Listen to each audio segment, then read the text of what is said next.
Apart from mentioning geomorphic cycle, channel morphology, we have denudation chronology and erosional surfaces in our syllabus. So if the question is asking to write about cycle of erosion, मान लीजिए मुझसे सिर्फ ऐसा पूछ रहे geomorphic cycle, you need to explain, you need to analyze geomorphic cycle, क्या करोगे, क्या लिखोगे इस आंसर में? अगर आपसे जियोमॉर्फिक साइकिल को पर लिखने, discuss, elaborate on geomorphic cycle, क्या लिखोगे? क्या सारे साइकिल लिखने बैठोगे कि फ्लूवियल भी लिख रहे हैं, ग्लेशियल भी लिख रहे हैं, कास्ट भी लिख रहे हैं, सारे साइकिल लिखेंगे? नहीं, डिविसियन आइडिया लिखेंगे और उसको किसके साथ एसोसिएट कर देंगे? पॉलीसाइकिल, जी.के. गिलबर्ट, जहां से हमने शुरुआत की थी. Suppose that we have encountered a question which is asking to write about geomorphic cycle. So geomorphic cycles को हम किसके सपोर्ट में, या which idea we try to apply to understand geomorphic cycle? Davis. Because the question is not giving me any specification, so just to be on safer edge, हम डेविसियन concept लिखने के साथ tail ender पे polycyclic landforms are also there, rejuvenation, which I can take with the support of G K. Gilbert. ऐसे करके आप खत्म कर सकते हो. अगर क्वेश्चन पूछ ले डेन्यूडेशनल क्रोनोलॉजी, तो डेन्यूडेशन का मतलब क्या है? Denudation stands for erosion, denudation stands for breaking, levelling, epigene. और क्रोनोलॉजी का क्या मतलब है? टाइम. तो क्या आपने इरोजनल साइकिल्स में यही चीज नहीं पढ़ी? That leveling is taking place in due course of time, यही तो पढ़ा. तो डेन्यूडेशनल क्रोनोलॉजी और जियोमॉर्फिक साइकिल में फर्क क्या है? ये तो सिनोनिमस टर्म्स हैं, बट इन दोनों टर्म्स के क्वेश्चन पेपर पर अपीयर होने से आंसर का फ्रेम अलग होगा. बस वही चीज हमें जज करना है. What is denudation? It is erosion. What is chronology? Time. Leveling process takes place and is conducted by multiple agents which takes time, and we have divided that time into young, mature and old. We are aware of it. But if the question is saying denudational chronology, तो इसमें जो framing change करनी पड़ेगी वो क्या है, उसको ध्यान से सुनना. Denudational chronology, हमारे साथ साथ pointers लिखते जाइए. I am just removing this, समझाने में फिर आसानी होगी. Denudational chronology is credited to modern scholars R.J. Small and A.L. Bloom. They have developed denudational chronology taking into reference A. Divisian concept. We know very well what does that stand for. B. Hutton's concept. जल्दी से बता दो क्या लिखना है इसके आगे. Hutton's concept. Uniformitarianism. Present is key to the past. Laws of nature don't change with time. And Gilbert's concept. आपको समझ में आया? ये आपका आ गया normal cycle. Every topography has got young, mature and old stage, chronology of development, totally inspired by Davis. Laws of nature do not change with time. Every process that is operational on the face of the earth today have been operational in the past. So if I have to explain any older relief, I can easily take it in a reference to uniformitarianism and Gilbert's dynamic equilibrium. अब आप यहीं पर ही पकड़ लो जल्दी से. क्या denudational chronology more wholesome नहीं है compared to Davisian normal cycle of erosion? Yes, it is. Is it discarding Davisian concept? नहीं. Denudational chronology is also the study of chronology. But it takes, अब इस पॉइंटर के बाद एक point और बना रहे हैं, it takes into consideration historical approach. इसलिए यूनिफॉर्मिटेरिज्म का बहुत ज्यादा इंपॉर्टेंस हो जाता है. It takes historical approach to the study of topography. अभी हम जो पॉइंटर्स लिख रहे हैं उसको लिखते जाओ. नहीं समझ आ रहा है कोई बात नहीं, हम समझा रहे हैं, पहले लिखते जाइए. ठीक है? पॉइंटर्स लिख लेने से क्या होता है, then we can concentrate on our writing. So as we have always been doing, so historical approach that tends to explain topography developed, eroded, denuded and redeveloped. Thus is not applicable to. अब ये dash आप हमें fill करके बताएंगे, हमने इसको छोड़ दिया लिख कर। इतना लिख लिया है तो बस आप पेन ड्रॉप करिए और समझने की कोशिश कीजिए, फिर हमारे क्वेश्चन का आंसर दीजिए। लिख लिया, अब पेन ड्रॉप कर देते हैं। जैसे हमने फेस वैल्यू पर शुरू किया, denudational chronology, saying denudational chronology like Davisian concept talks about stages of development of topography young mature old. It takes into reference differential erosion processes, Davisian सारा कुछ, everything. It takes into reference uniformitarianism, present is key to the past, and Gilbert's approach. Gilbert approach को लेते ही दिमाग में आ गया better than Davis, because reality is what Gilbert talked about. Landform features are in dynamic equilibrium to endogenetic and exogenetic forces. It is not the play of individualistic forces. So it seems that this concept, denudational chronology, is much better than geomorphic cycle. पर इसको जैसे हम built up करते हैं तो we say it's a historical approach. अब historical approach को जज करने के लिए, before I read out the second last statement that I have created, historical approach का मतलब क्या होता है? डेविस कह रहे हैं आप क्या कर रहे हो, मेरे सामने ये रिलीफ है, हम रिकंस्ट्रक्ट करने की कोशिश कर रहे हैं, ये आज ऐसा कैसे है, कल कैसा रहा होगा, उससे पहले कैसा रहा होगा। Are you understanding?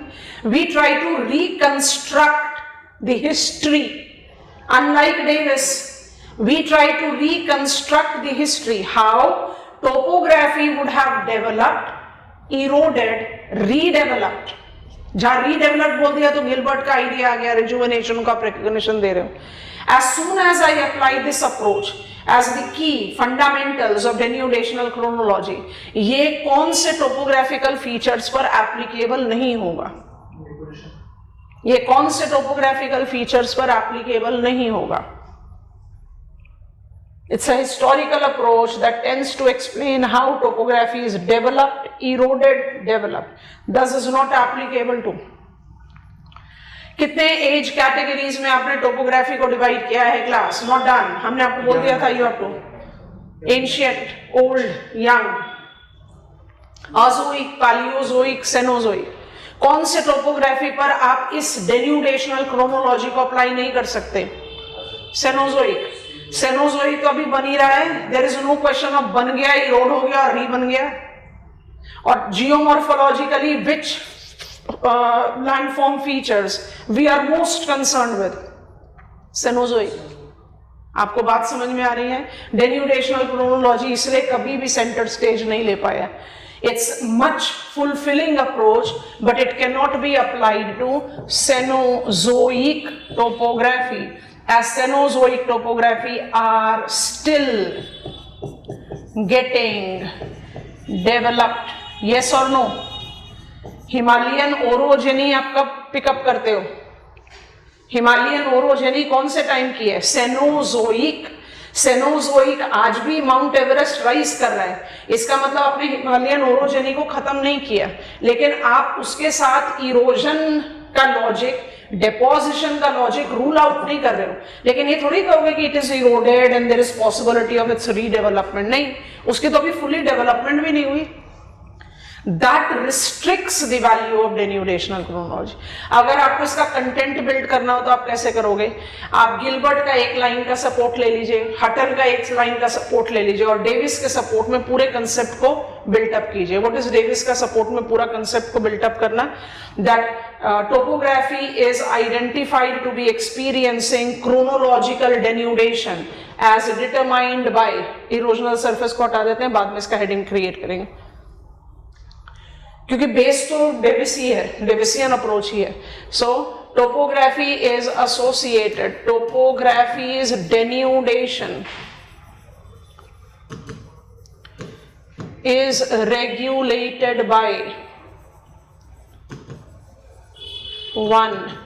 age of rock building material of relief, 2. relative hardness of rock।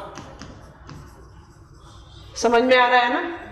Relative hardness of rock किस डेविस के कौन से एस्पेक्ट से मैच कर रहा है? Structure. If I am resistant rock I will be delaying cycle completion. If I am less resistant rock I will be accelerating the cycle completion. वही वाले तो लॉजिक आप यहाँ बात कर रहे हैं. एंड बहुत इंटरेस्टिंग है, ड्रेनेज डेंसिटी. ड्रेनेज डेंसिटी का क्या मतलब है?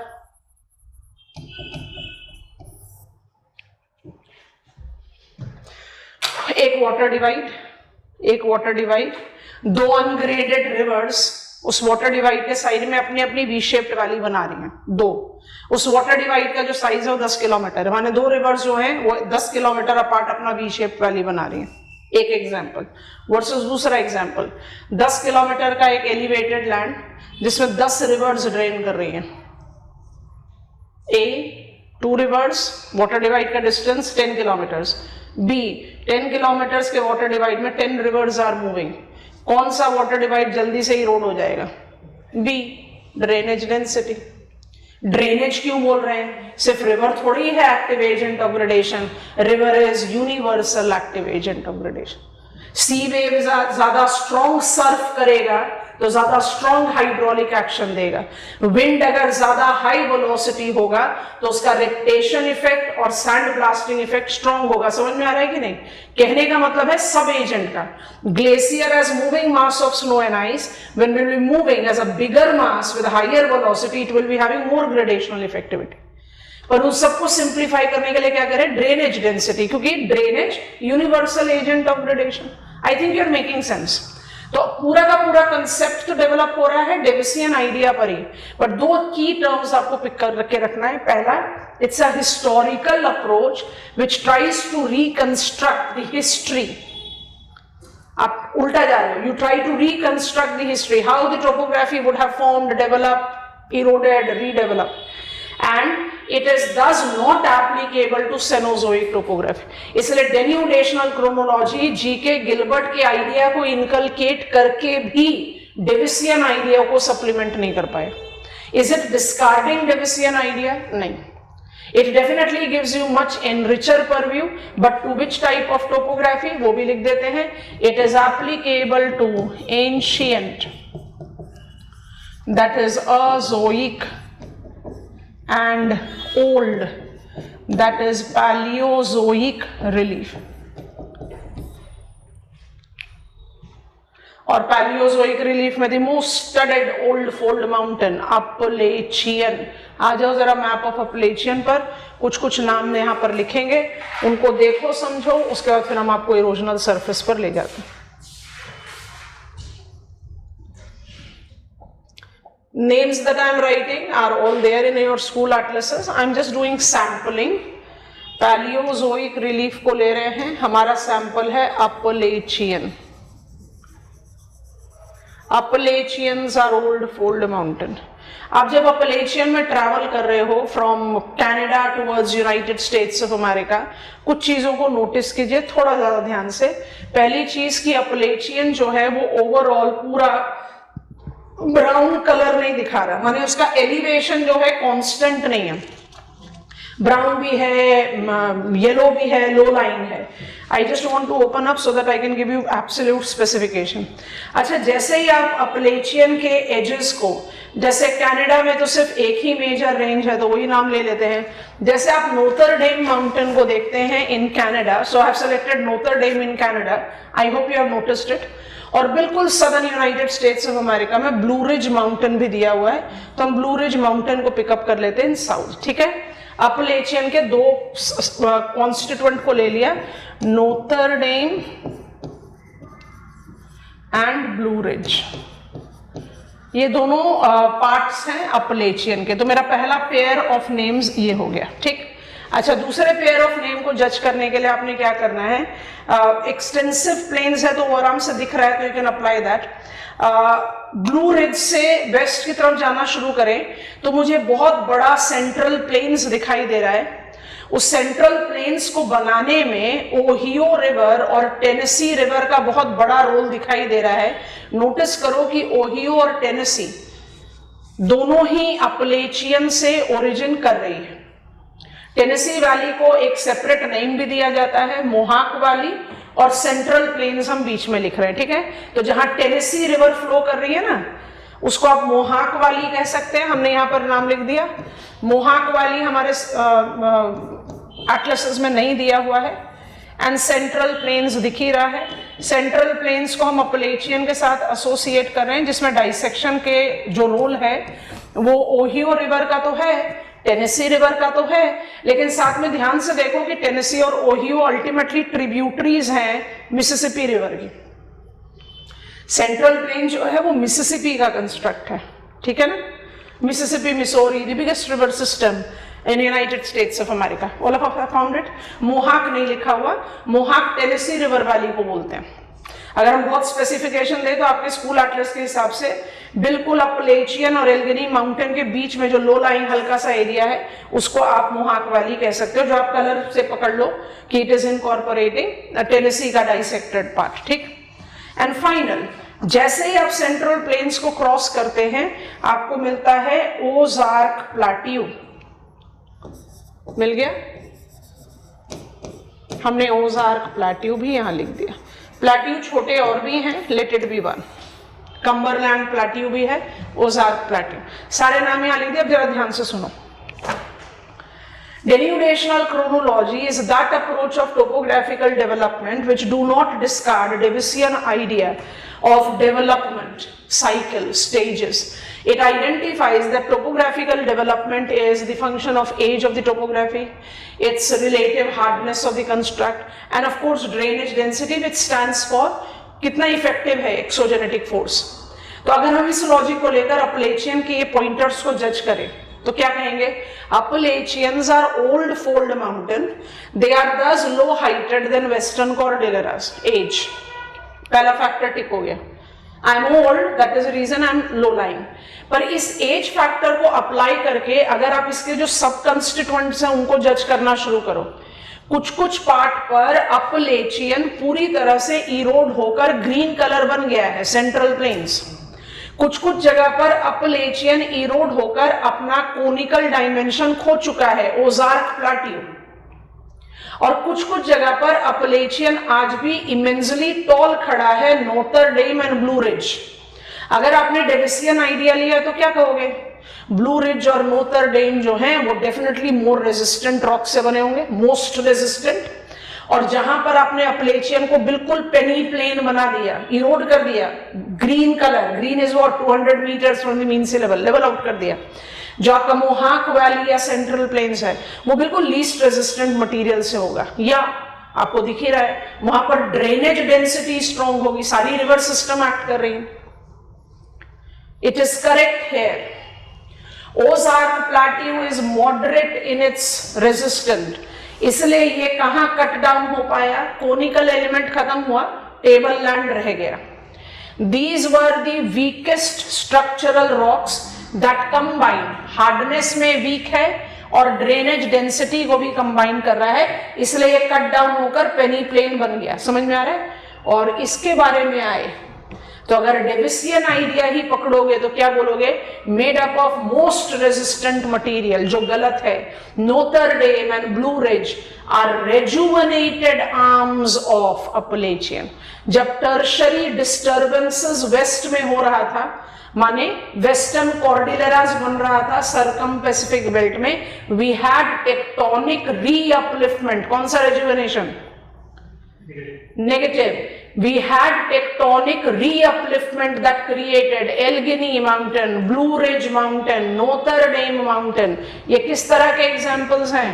They are the examples of rejuvenation. They are rejuvenated areas of Appalachian. Davis नहीं बताता है ये, denudation chronology बताता है। पर क्या आप डेविस को बिल्कुल डिस्कार्ड कर रहे हो? नहीं। Appalachian क्यों लो हाइटेड है? उसका एज ओल्ड है। अपलेचियन के ओजार्क प्लाट्यू का डायमेंशन प्लाट्यू क्यों है? क्योंकि उसका हार्डनेस जो है वो कंपैरेटिवली वीकर है। ओजार्क प्लाट्यू के मुकाबले में मोहाक वैली और सेंट्रल लोलैंड ने अपना पूरा एलिवेशन क्यों खो दिया? Number one, because they have got weaker rocks, and number two, because they are in the influence of drainage density. तो डेविस को आप रूल आउट नहीं कर रहे। लेकिन आप गिलबर्ट को भी ऐड कर रहे हैं, I think it is comfortable. अगर डेविसियन अप्रोच में करते तो कुछ मिसलीडिंग कंक्लूजन ले लेते, नोथर डेविस रे खड़ा at all because it is made up of more resistant material. I hope you have understood. Appalachian क्यों केस स्टडी होगा यहाँ पर, क्योंकि I can not apply denudational chronology to Cenozoic relief. It's historical approach that orients towards construction, destruction, redevelopment. And Cenozoic तो अभी तो construct ही हो रहा है, तो उसमें डिस्ट्रक्शन और रीडेवलपमेंट का पॉइंट नहीं। I hope it is comfortable. Denudational chronology, historical approach that takes into consideration age of the rock, relative hardness and drainage density at par with Davis, provides much broader explanation for old and ancient relief. It is practically more sound because it gives recognition to uniformitarianism and dynamic equilibrium. But Davis को substitute नहीं कर सकता, क्योंकि Cenozoic relief को हम नहीं पढ़ते, इसके लाइट में आप सेनोजोइक रिलीफ को एक्सप्लेन नहीं कर पाओगे। और दूसरा, डेविस को हम क्यों फादर ऑफ जियोमॉर्फोलॉजी अभी भी बोलते हैं, सिंप्लिसिटी ऑफ द स्टडी। वो मुझे मदद तो करता है समझने में कि एक्सोजेनेटिक एजेंट क्या क्या कैसे कैसे कर रहे हैं, that is the point. This is denudational chronology. Content building में पूरा डेविस का कंसेप्ट सेंटर स्टेज लेगा, लिखने का तरीका थोड़ा सा बदलेगा, आपको हमने उसका हिंट दे दिया। अपलेचियन एक सबसे मेजर एग्जाम्पल है ओल्ड फोल्ड माउंटेन का। हम नॉर्मली ओल्ड माउंटेन्स को इतना फोकस नहीं देते, बट अपलेचियन को इसलिए देते हैं क्योंकि आप अपनी नॉलेज अप्लाई करो। North America was part of Laurasia, इसका मतलब वो किसके साथ जुड़ा हुआ था, यूरोप। आप दोनों जुड़े हुए नहीं है, इनके बीच में अटलांटिक ओशन है। तो दिमाग में क्या आता है, जब आप अलग हो गए तो ब्लॉक माउंटेन बनने चाहिए ना, अपलेचियन तो फोल्ड माउंटेन है। Laws of nature don't change with time. Location Appalachian का देखें और जो हमने रिकंस्ट्रक्ट किया है प्लैनेट अर्थ का history, location of the continents, उस हिसाब से अपलेचियन तो नॉर्मल टेंशनल बाउंड्री पर है। अगर वो नॉर्मल टेंशनल बाउंड्री पर है तो वो फोल्ड माउंटेन कैसे है? ये anomaly was the region, anomaly of what is their age structure and what is the type of boundary it is. उसको देखते हुए बड़ा मेजर एनॉमली है कि ये फोल्ड माउंटेन है कैसे। फील्ड में जा रहा है तो फोल्ड दिख रहा है, और लोकेशन वाइज जज कर रहे हो तो नॉर्मल टेंशनल बाउंड्री होनी चाहिए। उसी को जज करने के लिए Appalachian has been one of the most studied old fold mountains of the world. और इसका एक्सप्लेनेशन हमें क्या मिला? Laws of nature don't change with time. अगर अपलेचियन फोल्डेड स्ट्रेटा से बना हुआ है, इसका मतलब वो फोल्ड माउंटेन है, कंप्रेशनल स्ट्रेस से ही बना। लेकिन इस बात को भी तो रूल आउट नहीं कर पाओगे ना कि नॉर्थ अमेरिका अलग हुआ यूरोप से, उसको कैसे एक्सप्लेन करें? मैप खुला हुआ है आपके आगे, देखो जरा ध्यान से। हम एक छोटा सा डायग्राम बना देते हैं। अगर आप अपलेचियन को नोटिस करेंगे इसकी लोकेशन के हिसाब से, हम कहते हैं it is located in eastern north America, बिल्कुल सही। पर क्या एकदम कोस्टल एरिया पर है? नहीं, ये मेरा अपलेचियन है और ये मेरा पीडमोंट प्लेन्स है, उसके बाद मेरा अटलांटिक ओशन आ रहा है। अब इसको हमें प्रूव करने के लिए थोड़ा सा 3 डायमेंशनल लुक देना है। दिस इज अपलेचियन, आपके सामने मैप खुला हुआ है, आप मैप पर अप्लाई करें। I can see multiple streams descending to plain, नाम मत भी याद रखो, और ये मेरा अटलांटिक ओशन है। सवाना, सैंटी, पीडी, ये सारी रिवर्स कहां पर डिसेंड कर रही हैं? You are aware of this term. They are descending in Piedmont plain. Piedmont का मतलब क्या होता है? Foot of the mountain. ये पीडमोंट प्लेन है और ये फॉल इतना जबरदस्त है कि Piedmont plains of United States of America is identified to be the naturally favourable location for hydro electricity generation. आप डैम इरेक्ट करते हो, रिवर को ग्रेट हाइट से डिसेंड कराते हो, फिर टरबाइन इंस्टॉल करते हो, then you generate hydro electricity. यहाँ ये रिवर्स का नेचुरल फॉल ही इतना जबरदस्त है that it can and it has been utilized as one of the most elaborate hydroelectricity production site. क्यों? Fall line. अब ये फॉल लाइन क्या विजुअलाइज करा रहा है? अपलेचियन बनने के बाद जब टूटा, come on, you are aware of, you have learned Runcorn. अपलेचियन कहाँ जा रहा है? कैम्ब्रियन में और जोलन में और वर्खोयांस्क में। बनने के बाद जब नॉर्थ अमेरिका टूटा है, यूरोप से अलग हुआ है, टेंशनल स्ट्रेस का इम्प्रिंट इज पीडमोंट प्लेन, ये लंप हुआ है। सो आई हैव रिलीफ फीचर का स्टडी क्या होता है? रिलीफ फीचर का स्टडी होता है मेरे सामने कुछ है, मुझे उसको एक्सप्लेन करना है। कई बार वो बहुत सीक्वेंशियल ऑर्डर में एक्सप्लेन हो जाता है, कई बार मुझे उसके लिए थोड़ी सी ट्विस्ट टर्न लेना पड़ता है, because it is not debatable.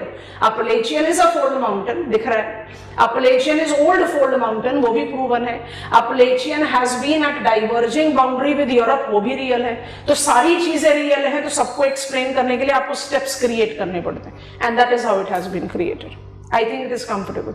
अपलेचियन क्योंकि सबसे ज्यादा पढ़ा गया ओल्ड फोल्ड माउंटेन है इंडिया में। Of course it is Aravalli, but Aravalli do not fit in the scale for map of world, तो इसलिए हमने डेन्यूडेशनल क्रोनोलॉजी में अपलेचियन का एग्जाम्पल डालना है। I think we are comfortable. अब जल्दी से आ जाते हैं इरोजनल सर्फेसेस पर। Erosional surfaces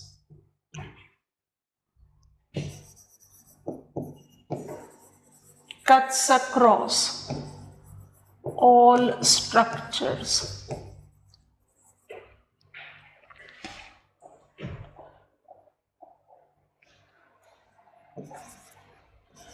Again, Small and Bloom are credited. They classified erosional surfaces as local, regional and re-uplifted.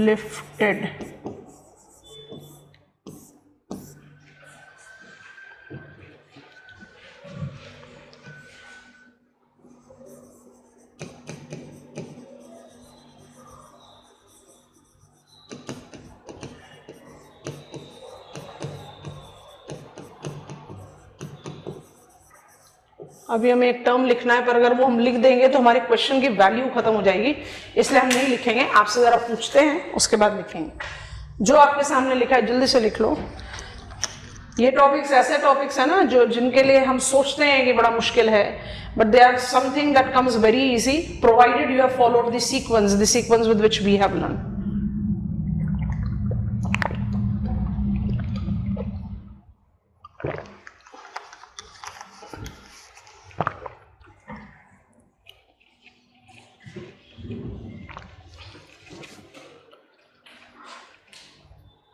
चलो पहले स्टेटमेंट का जरा मतलब समझा दो मैं, डिसअपॉइंट मत करना, आप सब लोग जानते हैं, कोशिश करो।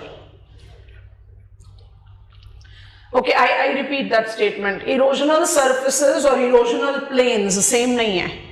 इरोजनल सर्फेसेस को हम इरोजनल सर्फेसेस पढ़ रहे हैं अभी। Erosional surfaces tends to cut across all the geological formation, और इरोजनल फीचर्स जो हैं they are structurally controlled. चलो क्वेश्चन चेंज करते हैं। Is there any difference between flood plain and penny plain? Is there any difference between flood plain and penny plain? क्या difference है?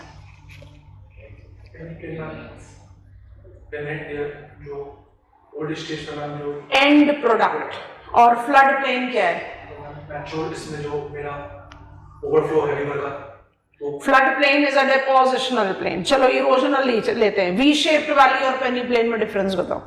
I think this will be a better comparison. V shaped valley is erosional feature, peneplain is erosional surface. V-shaped valley is structurally controlled, तभी तो V है, and penny plain cuts across all geological formations sooner or later जब बराबरी हो जाए, ठीक है। Other words, erosional features are stepping stone to development of erosional surfaces. समझ में आया? What are erosional surfaces? End product of cycle of erosion, end product of denudational chronology. वो डेविसियन के किसके साथ मैच कर रहा है? पेनी प्लेन। पर डेविस ने, पेंक हमने नहीं पढ़ा, डेविस ने, एलसी किंग ने, बीडविजिक ने हमें क्या नाम दिया है? पेनीप्लेन, पेडीप्लेन, क्राइनोप्लेन। पर वो सारे क्या टाइप्स ऑफ इरोजनल सरफेसेस है, सोचने वाली बात है। Throughout our study of geomorphology I was continuously saying river Ganga का ऑब्जेक्टिव है हिमालयाज को फीचरलेस लोलैंड बनाना। ये कितना इरैशनल स्टेटमेंट है, आप थोड़ा जज करो। अब आप लोग हो गए ग्रेजुएट्स ऑफ जियोमॉर्फोलॉजी, कितना इलॉजिकल स्टेटमेंट है ये। रिवर गंगा का फ्लो सिर्फ उत्तराखंड में है, हिमालयाज का एक्सटेंशन जो है वो लद्दाख, जम्मू एंड कश्मीर से लेकर अरुणाचल प्रदेश तक है। तो रिवर गंगा अरुणाचल प्रदेश के हिमालयाज को थोड़ी ना कट कर सकती है। 2400 किलोमीटर का एक्सटेंशन है हिमालयाज का। रिवर गंगा हिमालयाज को वहीं तो कट डाउन करेगी जहां रिवर गंगा है। हम अपने आप को एक ईज फैक्टर देते हैं विजुअलाइज करने के लिए। एंडोजेनिक अपलिफ्टमेंट ने हिमालयाज बना दिया, एक्सोजेनिक रिवर, हमारा सैंपल रिवर है गंगा, वो वर्क कर रही है उसको कट डाउन करने के लिए। लेकिन रिवर गंगा पूरे हिमालयाज को कट नहीं कर सकती। Agreed. River Ganga is most voluminous river in this region and thus is capable of cutting down Himalayas to the base level the first. पूरे हिमालयास को नहीं कट कर सकती, बट जहां वो काम कर रही है वहां हिमालयास को बेस लेवल पर सबसे पहले कट कर सकती है। समझ में आ रहा है कि नहीं? सो सच इफेक्टिव एजेंट, ड्रेनेज डेंसिटी, सच इफेक्टिव एजेंट जिनके पास ज्यादा वाटर वॉल्यूम है, which is capable of cutting down erosional surfaces earliest. तो पूरे हिमालयास की जगह कुछ छोटे छोटे पार्ट है ना जो पेनीप्लेन लेवल पर हो गए, उनको आप डेविस का पेनीप्लेन तो नहीं बोल सकते। डेविस क्या बोलते हैं पेनीप्लेन के लिए? एंड प्रोडक्ट फीचरलेस रोलैंड। ये कौन से पेनीप्लेन होंगे? Type 1 of erosional surfaces. Supplement कर सकते हो टर्म पेनीप्लेन से, क्योंकि डेविस फादर ऑफ जियोमॉर्फोलॉजी है। लेकिन लोकल पेनीप्लेन, डेविस नहीं बोलते इसके बारे में कुछ। लोकल पेनीप्लेन्स और erosional surfaces are which surfaces? They are the preliminary stage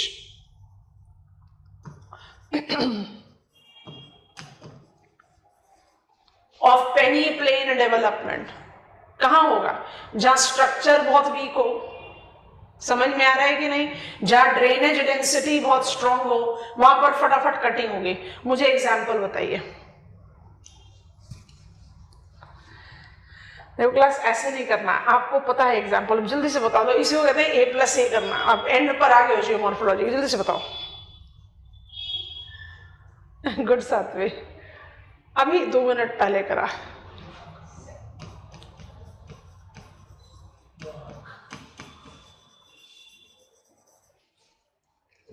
पूरा का पूरा अपलेचियन दिख रहा है, मैग्नीफाइंग ग्लास लेना पड़ेगा तब टेनेसी वैली दिखेगा।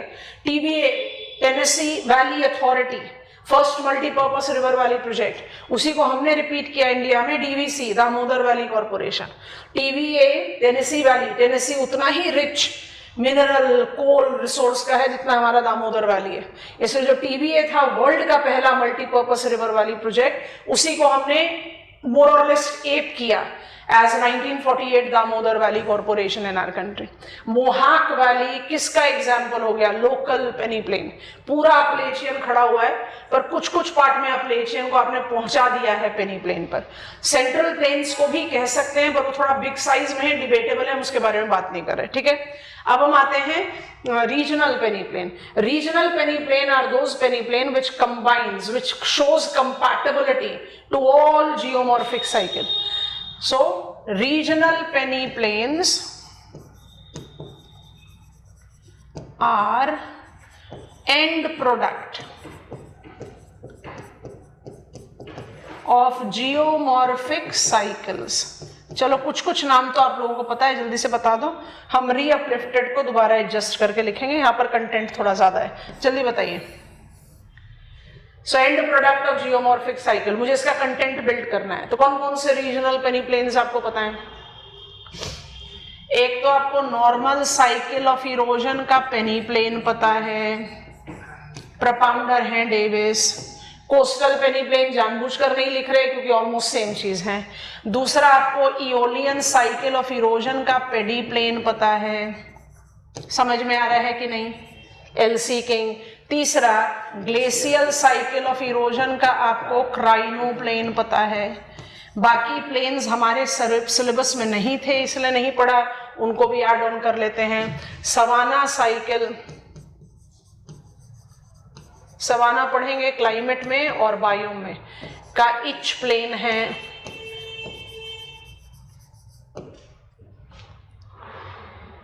क्रिकमे ने पैन प्लेन बताया है। सो ये सब सारे नाम हैं and product of geomorphic cycle, इनको कहते हैं रीजनल पेनी प्लेन। तो जितने भी जियोमॉर्फिक साइकिल्स आपने पढ़े और जो आपके सिलेबस में नहीं थे, आपने नहीं पढ़े, वो सब के सब क्या जस्टिफाई कर रहे हैं? रीजनल पेनी प्लेन। इरोजनल सरफेसेस और पेनी प्लेन में सिमिलैरिटी है, फिर भी इरोजनल सरफेस ज्यादा एनरिचिंग है। अब इसके एग्जाम्पल्स हम पहले लिख रहे हैं और फिर हम इन एग्जाम्पल्स को जाकर मैप पर देखेंगे और कुछ बहुत इंटरेस्टिंग चीजें समझेंगे। पहला एग्जाम्पल है अमेज़न बेसिन, दूसरा एग्जाम्पल है waste Siberian plain, west Siberian plain को जानबूझ के भी नहीं लिखते। दूसरा एग्जाम्पल है वेस्टर्न यूरोपियन प्लेन, अब लिखेंगे साइबेरियन। और तीसरा एग्जाम्पल है वेस्टर्न साइबेरियन प्लेन। पहले इनको समझ लेते हैं और उसके बाद फिर थर्ड कैटेगरी को ऐड करेंगे। पैन फैन, पैन प्लेन, बड़े सारे नाम है, बहुत सारे स्कॉलर्स ने दिए हैं। ये जितने भी नाम हम पढ़कर यहाँ पहुंचे हैं, कोस्टल पेनी प्लेन, कास्ट पेनी प्लेन, क्रायो प्लेन, पेडी प्लेन, वो सब क्या है? Regional Penney plane. Multiple local penny planes can combine to make regional penny plane. Regional peneplain वो पेनी प्लेन होगा जो मेजर पार्ट ऑफ एरिया को इरोड कर चुका होगा। जल्दी से मैप ओपन करो। South America, on map of South America, Brazilian highland is very well known to all of us. Brazilian highland is shield. Brazilian highland से थोड़ा सा नॉर्थ की तरफ जाइए, कलर स्कीम को मैच करते हुए, have you reached in northern part in the countries like Colombia, Venezuela and Suriname, Guiana highlands दिखाई दे रहे हैं आपको, दिख गए सबको? गुआना हाईलैंड्स और ब्राजीलियन हाईलैंड के बीच में एक बिग पैच ऑफ ग्रीन दिखाई दे रहा है जो अमेज़न बेसिन है, developed by largest river of the world, Amazon. ठीक, अब जरा कहानी सुनते हैं। Once upon a time, the shield of South America, today called Brazilian highland, surely would have been much more bigger in size and taller. This bigger and taller shield was actually the combination of Brazilian and Guiana highland together. After Western mountains, Youngfold mountain है, Andean Cordilleras बोलते हैं, after Andean Cordilleras got developed, Cenozoic, that source the largest river of the world, Amazon, which marked up its movement eroding Brazilian highland. आज क्या दिख रहा है आपको? Brazilian highland और गुआना हाईलैंड दो अलग अलग प्लेट्यू दिख रहे हैं, क्योंकि उनका जो कंटिन्यूएशन था उसको बीच में पेनी प्लेन किसने बना दिया? Amazon river. आई बात समझ में? What is Amazon basin? It is a dissected, eroded shield of South America. Major part erode हुआ है, तभी तो बड़ा big basin of the world बना है। इसको आप क्या बोल सकते हो? Regional peneplain. Have you understood? Guiana highland is discontiguous Brazilian island, इसलिए अमेज़न बेसिन में आपको गोल्ड डिपॉजिट्स मिलते हैं। प्लेसर, प्लेसर का क्या मतलब होता है? I am river, I'm eroding mountains, creating rock debris, transporting it, attrition, depositing it. अब उसको बैकवर्ड में ले जाओ जहां से आप पढ़ते हुए आए। Mountains are made up of rocks, rocks are made up of minerals. उस मिनरल में अगर रॉक गोल्ड रिच हुआ, आप जो तोड़ फोड़ करके लाकर उसको तोड़ के डिपॉजिट कर रहे हो, तो जो डिपॉजिट होगा वो भी तो गोल्ड रिच होगा। तो जो जहां पर गोल्ड पाया जा रहा है एज स्ट्रक्चर, उसको बोलते हैं लोड डिपॉजिट, LOD। और जहां उसको एजेंट ऑफ ग्रेडेशन ट्रांसपोर्ट करके डिपॉजिट कर देते हैं उसको बोलते हैं प्लेसर deposit. Subarnarekha, Subarnarekha, line of gold, placer gold deposit है वहां पर। So which type of feature Amazon basin is? आज तक की क्लास से पहले हमारा नॉलेज में क्या था? थर्ड ऑर्डर रिलीफ फीचर है, अब हम क्या कर रहे हैं? रीजनल पेनिप्लेन है। Dissecting Guana highland and Brazilian highland. आप पहुंचो मैप ऑफ यूरोप में। रीच यूरोप का फिजिकल मैप इतना स्वीट सिंपल है, पॉलिटिकल मैप तो बहुत खतरनाक है, बहुत सारे कंट्रीज हैं, बट फिजिकल मैप में नोटिस करके देखो लगभग पूरा का पूरा यूरोप ग्रीन है, ज्यादा कोई टेंशन वाला काम ही नहीं है। साउथ में जो ब्राउन दिख रहा है वो मुझे पता है अल्पाइन कॉर्डिलेरास है, यंगफोल्ड माउंटेन है। छोटे छोटे पैचेस बिल्कुल दिखाई देते हैं टुवर्ड्स नॉर्थ ऐसे ब्राउन कलर के, चाहे वो जोलन माउंटेन है चाहे वो यूरल माउंटेन है, आपको पता है कि वो ओल्ड फोल्ड माउंटेन है, ठीक है। और उसके अलावा कुछ नया आपको ऐड करा रहे हैं तो ध्यान से देखना। फिजिकल मैप में भी इजीली दिख रहा है मॉस्को, और वहां पर आपको दिख रहा है सेंट्रल रशियन अपलैंड, दिख गया कि नहीं? सेंट्रल रशियन अपलैंड यूरोप का शील्ड है, समझ में आ रहा है? शील्ड है। आप खुद से सोचो कि शील्ड का इतना छोटा सा हिस्सा बच गया, बाकी सब क्या हुआ? इरोड होकर पेनी प्लेन बना दिया गया। इसलिए तो हमने वेस्ट यूरोपियन प्लेन को अपने रीजनल पेनी प्लेन की लिस्ट में डाला है। ऐसा नहीं है कि शील्ड नहीं है यूरोप में, सेंट्रल रशियन अपलैंड शील्ड है।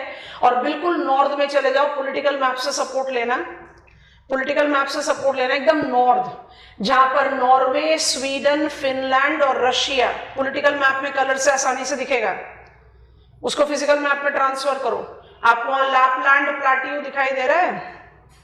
Lapland plateau is the only plateau of the world that extends in 4 different countries, Finland, Sweden, Norway, Finland, Sweden and Russia.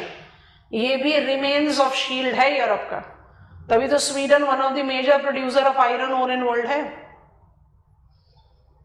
याद आ रहा है मैंने आपको किरूना बताया था, जो हम अब इंडस्ट्रियल पॉइंट पर उसको पिकअप करेंगे as industrial regions of the world. हम क्या कहना चाह रहे हैं? यूरोप का पूरा शील्ड इरोड हो गया, कुछ छोटे छोटे पैचेस बच गए, तो majority is eroded to peneplain. तो यूरोपियन प्लेन किस चीज का एग्जाम्पल है? Regional peneplain. और यूरल माउंटेन को क्रॉस करते ही जैसे आप एशिया में एंटर करते हो, तो आप भी एंटर कर जाओ, पहुंच जाओ मैप ऑफ एशिया। पहुंच गए? वेस्ट साइबेरियन प्लेन दिख रहा है? Waste Siberian plain is nothing but extension of peneplain of Europe, इसलिए वेस्ट साइबेरियन प्लेन को भी आप रीजनल पेनी प्लेन का एग्जाम्पल कह सकते हैं, ठीक है।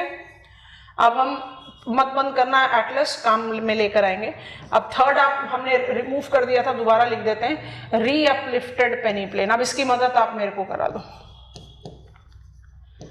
डेविस का normal cycle of erosion and बाकी सारे फॉलोअर्स ने सिर्फ रीजनल पेनी प्लेन को जगह दी है अपने स्टडी में।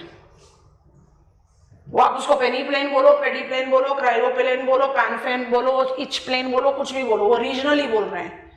तो स्मॉल एंड ब्लूम ने इरोजनल सरफेसेस में लोकल पेनी प्लेन को ऐड करके एक एनरिचमेंट दी, और री अपलिफ्टेड पेनी प्लेन को ऐड करके enrichment the. What will be री अपलिफ्टेड पेनी प्लेन? रेजुवनेटेड। डेविस तो रेजुवनेशन के बारे में बात करते ही नहीं है, मतलब आप पेनी प्लेन बनने के बाद दोबारा रेजुवनेट हो सकते हो। कोई जरूरी नहीं कि दोबारा माउंटेन बन जाओ, बट रेजुवनेट हो सकते हो। एग्जाम्पल बताइए। कम ऑन, मैप आपके सामने है। रिवर येनिसी कहां पर है? Waste Siberian plain. क्या है? Regional peneplain. Valley and valley topography हुआ ना रेजुवनेटेड। क्वेश्चन पूछे peneplain, write note on peneplain, trick play करो। Peneplain is the term given to us by Davis, enriched by modern geomorphologists as Small and Bloom, referred as erosional surfaces. These are end products of cycles of erosion. They are identified to be of multiple types. They denote local, regional and re-uplifted. अगर नाम attached हो, identify the characteristics of Davisian penny plane, तब फिर content कैसे build करेंगे? तब फिर ना लोकल लिख सकते हो ना री अपलिफ्टेड लिख सकते हो, फिर भी लोग बिल्डअप करोगे cryoplain for glacier, pediplain for aeolian, ऐसे करके।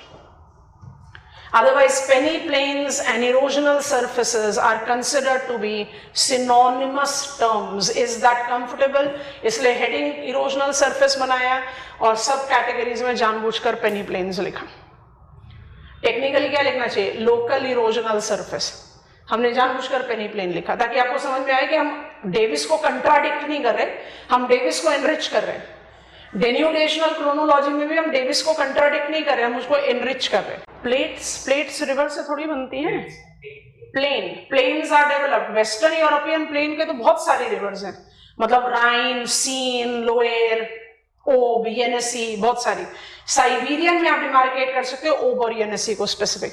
यूरल माउंटेन के जस्ट एडजॉइनिंग आपको ओब दिखाई दे रहा है और ईस्टर्न बाउंड्री येनेसी का है जो प्रिंसिपल रिवर है. European plain we have got many rivers. Most of the rivers I make you comfortable with when I talk about international trade, sea lines of communication. वहाँ पर हम inland waterways की बात करते हैं तो most of the European rivers become ours. That done. Denudational chronology, erosional surfaces done. Getting on to the study of slope. Hill slope processes, hill slope elements and hill slope approaches. सब चीजों को पढ़ना है. उसको पढ़ने से पहले एक बॉक्स आइटम बनाएंगे. Penck's morphological system. Penck's morphological system 1920s का है. As a very strong critic to Daviesian idea. एक छोटा सा डायग्राम बनाते हैं. फॉर्मल डायग्राम हम ओपन कर सकते हैं, बट समझने के लिए खुद से बनाया हुआ इवॉल्व करा हुआ डायग्राम ज्यादा मदद करता है, इसलिए इंसिस्ट ऑन दैट. और थोड़ा ना ध्यान से देखना, विजुअलाइज करना. कुछ पॉइंट ऑफ डिफरेंसेस आपको जज करने हैं. I am just keeping it very simple, ज़्यादा कॉम्प्लिकेटेड नहीं बना रहे. कुछ पॉइंट्स प्रूव कर रहे हैं. मोस्ट मिसइंटरप्रेटेड जियोमॉर्फोलॉजिस्ट हैं तो इनके कंसेप्ट को तो हम ऐसे भी फॉलो करते नहीं हैं. ये है टाइम और यहाँ पर प्लॉटेड है हाइट और रिलीफ. पेंक्स का जो मॉर्फोलॉजिकल सिस्टम है इसमें आप 3 स्टेजेस रिकॉग्नाइज करते हैं. सेकंड के आप सब डिविजन लेते हैं. ये टर्म्स हमें पता होने चाहिए, ठीक है. इसको थोड़ा सेंटर स्टेज पे ले आते हैं, उसके बाद फिर साइड में कर देंगे. Then I will start writing. अब जल्दी जल्दी से साथ में लिखते जाओ. जो चीज फिगर में फिट इन हो सकती है उसको फिगर में ही लिख लेते हैं.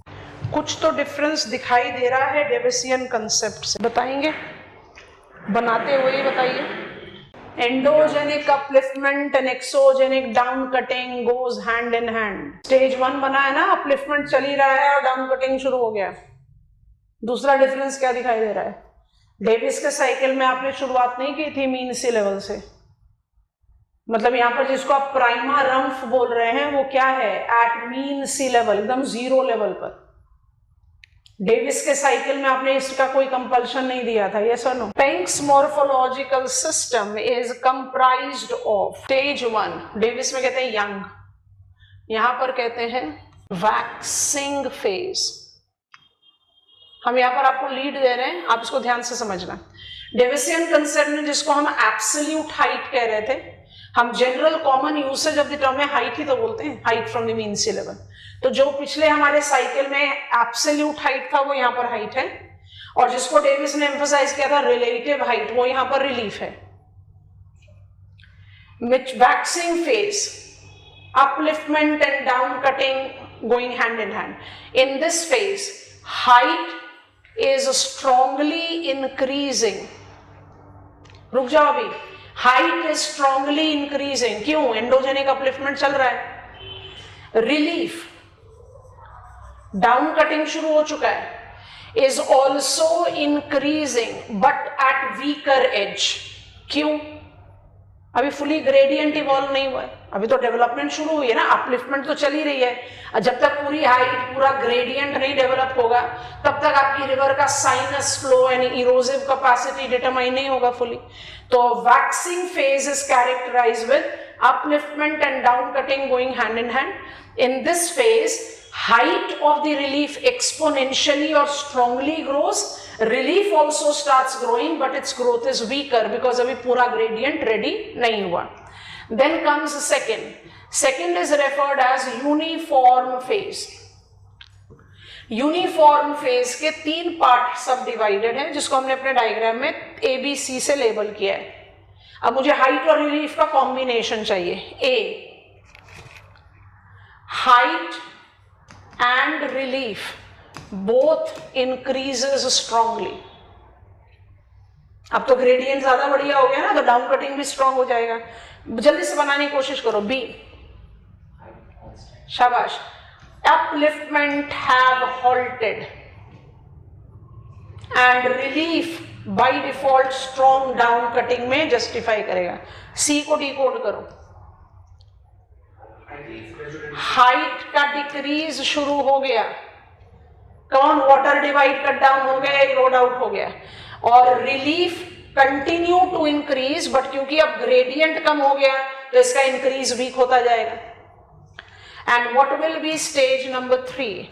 It is called waning phase. In this phase, both height and relief decreases to create end rump. End rump penny plane का substitute हो गया. अब इस फिगर को 2 पार्ट पर हाइड कर रहे हैं, इसलिए छोटा सा बनाया था. 1 और 2A को हाइड कर दो. 1 और 2A को हाइड कर दो. पूरा डेविस का साइकिल रिपीट हो रहा है. पेंक जो बहुत स्ट्रॉन्ग क्रिटिक थे डेविस के, उन्होंने ले गए कि हमने डेविस का ही कंसेप्ट रिपीट कर दिया. Rather he was so strongly criticising the term cycle, उनका तो कंसेप्ट में ज्यादा साइक्लिक दिख रहा है. 0 प्राइमर रंप से 0 and rump. He was emphasizing कि एंडोजेनिक अपलिफ्टमेंट और एक्सोजेनिक डाउन कटिंग को कॉम्प्लीमेंट्री स्टेटस देना चाहिए. मुझे कुछ दिखता है.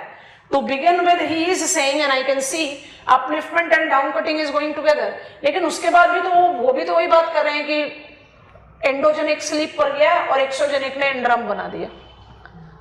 But the terms that are being applied, waxing, waning, in terms को हम इस्तेमाल करते हैं, इसलिए जरूरी है कि टर्म हमारे रेडार पर है. 1 मिनट के लिए जरा इस इमेज को देखो और उसके बाद इसमें जो चीजें कॉपी करनी है कॉपी कर लो. ऑल्टीट्यूड, वैक्सिंग डेवलपमेंट दिख रहा है, upliftment and down cutting, uniform and waning, and rump. आपने डेविस बना रखा है. और ये रिकॉल करो, पेडी प्लेन, बॉल्सन फ्लोर, इंसेलबर्ग, ये पेंक है.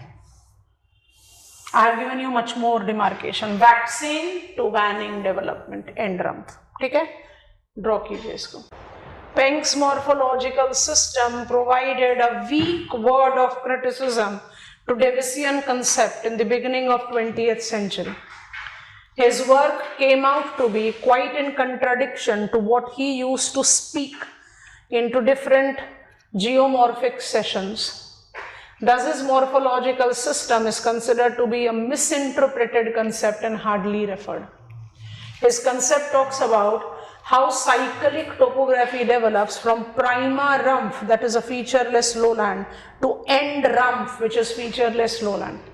Prima rump endogenic upliftment and exogenic downcutting begins in waning phase. This phase is characterized with rise in height and beginning of down cutting, thus rise in relief, but down cutting being weak as gradient is not that favorable. Phase 2, uniform phase, subdivided into 3, wherein subpart 1, upliftment continues and down cutting becomes strong. Second subpart, upliftment ceases and down cutting becomes prominent, generating deep valleys. With cutting down of water divide summits, when the absolute height, that is height here, starts decreasing, it is subpart C that we enter. Waxing phase paves way to waning phase post uniform, wherein both height and relief decreases to create end product called end rump. I think आप समझ गए. Box में डाल दो इसको. इसमें से हम कुछ टर्म्स का इस्तेमाल करेंगे. वैक्सिंग, वैनिंग, तो आपको पता होना चाहिए कि उसका मतलब क्या है. इसलिए हम इस समय पेंक के आइडियाज को फटाफट अपने रेडार पर ले लेते हैं. चलिए, we are beginning with the interesting slope forms segment process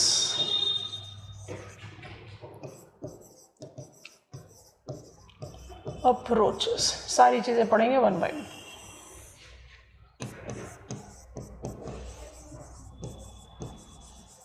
हम बेसिकली ना घूम घूम कर एक ही चीज पढ़ते जा रहे हैं, साइकिल ऑफ इरोजन, और कुछ नहीं कर रहे। इसलिए आपको अपने दिमाग में बहुत क्लैरिटी के साथ रखना है कि किस पॉइंट पर हम इनको डिस्टिंग्विश कर रहे हैं।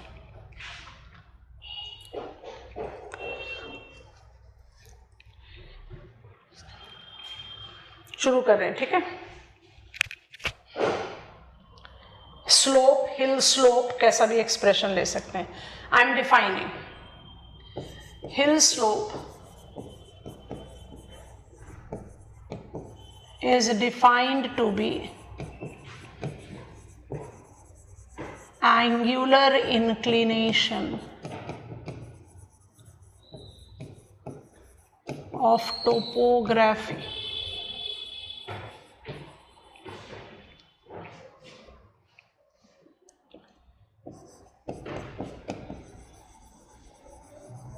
it ideally develops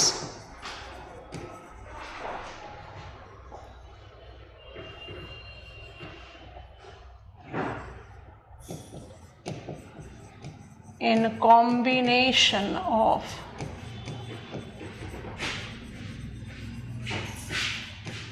multiple processes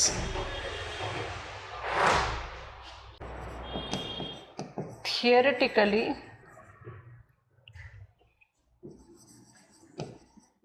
down cutting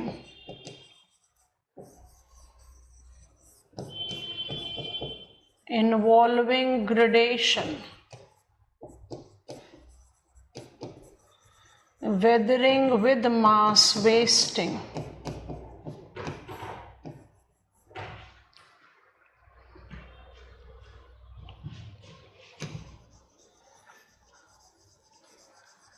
regulates hill slope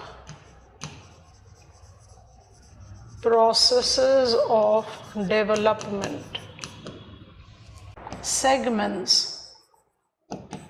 or elements of hill slope। मैं बड़ा डिफिकल्ट लुकिंग सा डायग्राम खोलेंगे आपके सामने, इसलिए हमने पहले एक आसान सा डायग्राम आपके लिए बना दिया ताकि आप कंफ्यूज ना हो। आप एग्जामिनेशन में डिसाइड कर लो आपको कौन सा डायग्राम बनाना है, कोई कंपल्शन नहीं है कि आपको कॉम्प्लिकेटेड वन क्रिएट करना है। Summital convexity, free face, rectilinear and concave are the elements or segments of an ideal hill. What is hill slope? Hill slope को आप कोई भी टोपोग्राफिकल फीचर के साथ एसोसिएट कर सकते हैं। अभी तक हमारा फोकस ऑफ स्टडी किसकी तरफ था? विच type of feature is getting developed? We shaped valley बन रही है कि सर्क बन रहा है कि बीच बन रहा है कि मोरेन बन रहा है, we were talking about that. But सोच कर देखो, एंडोजेनिक अपलिफ्टमेंट ने जब टोपोग्राफी डेवलप की तो उसने एक स्टीप ग्रेडियंट वाला स्लोप तो इवॉल्व किया।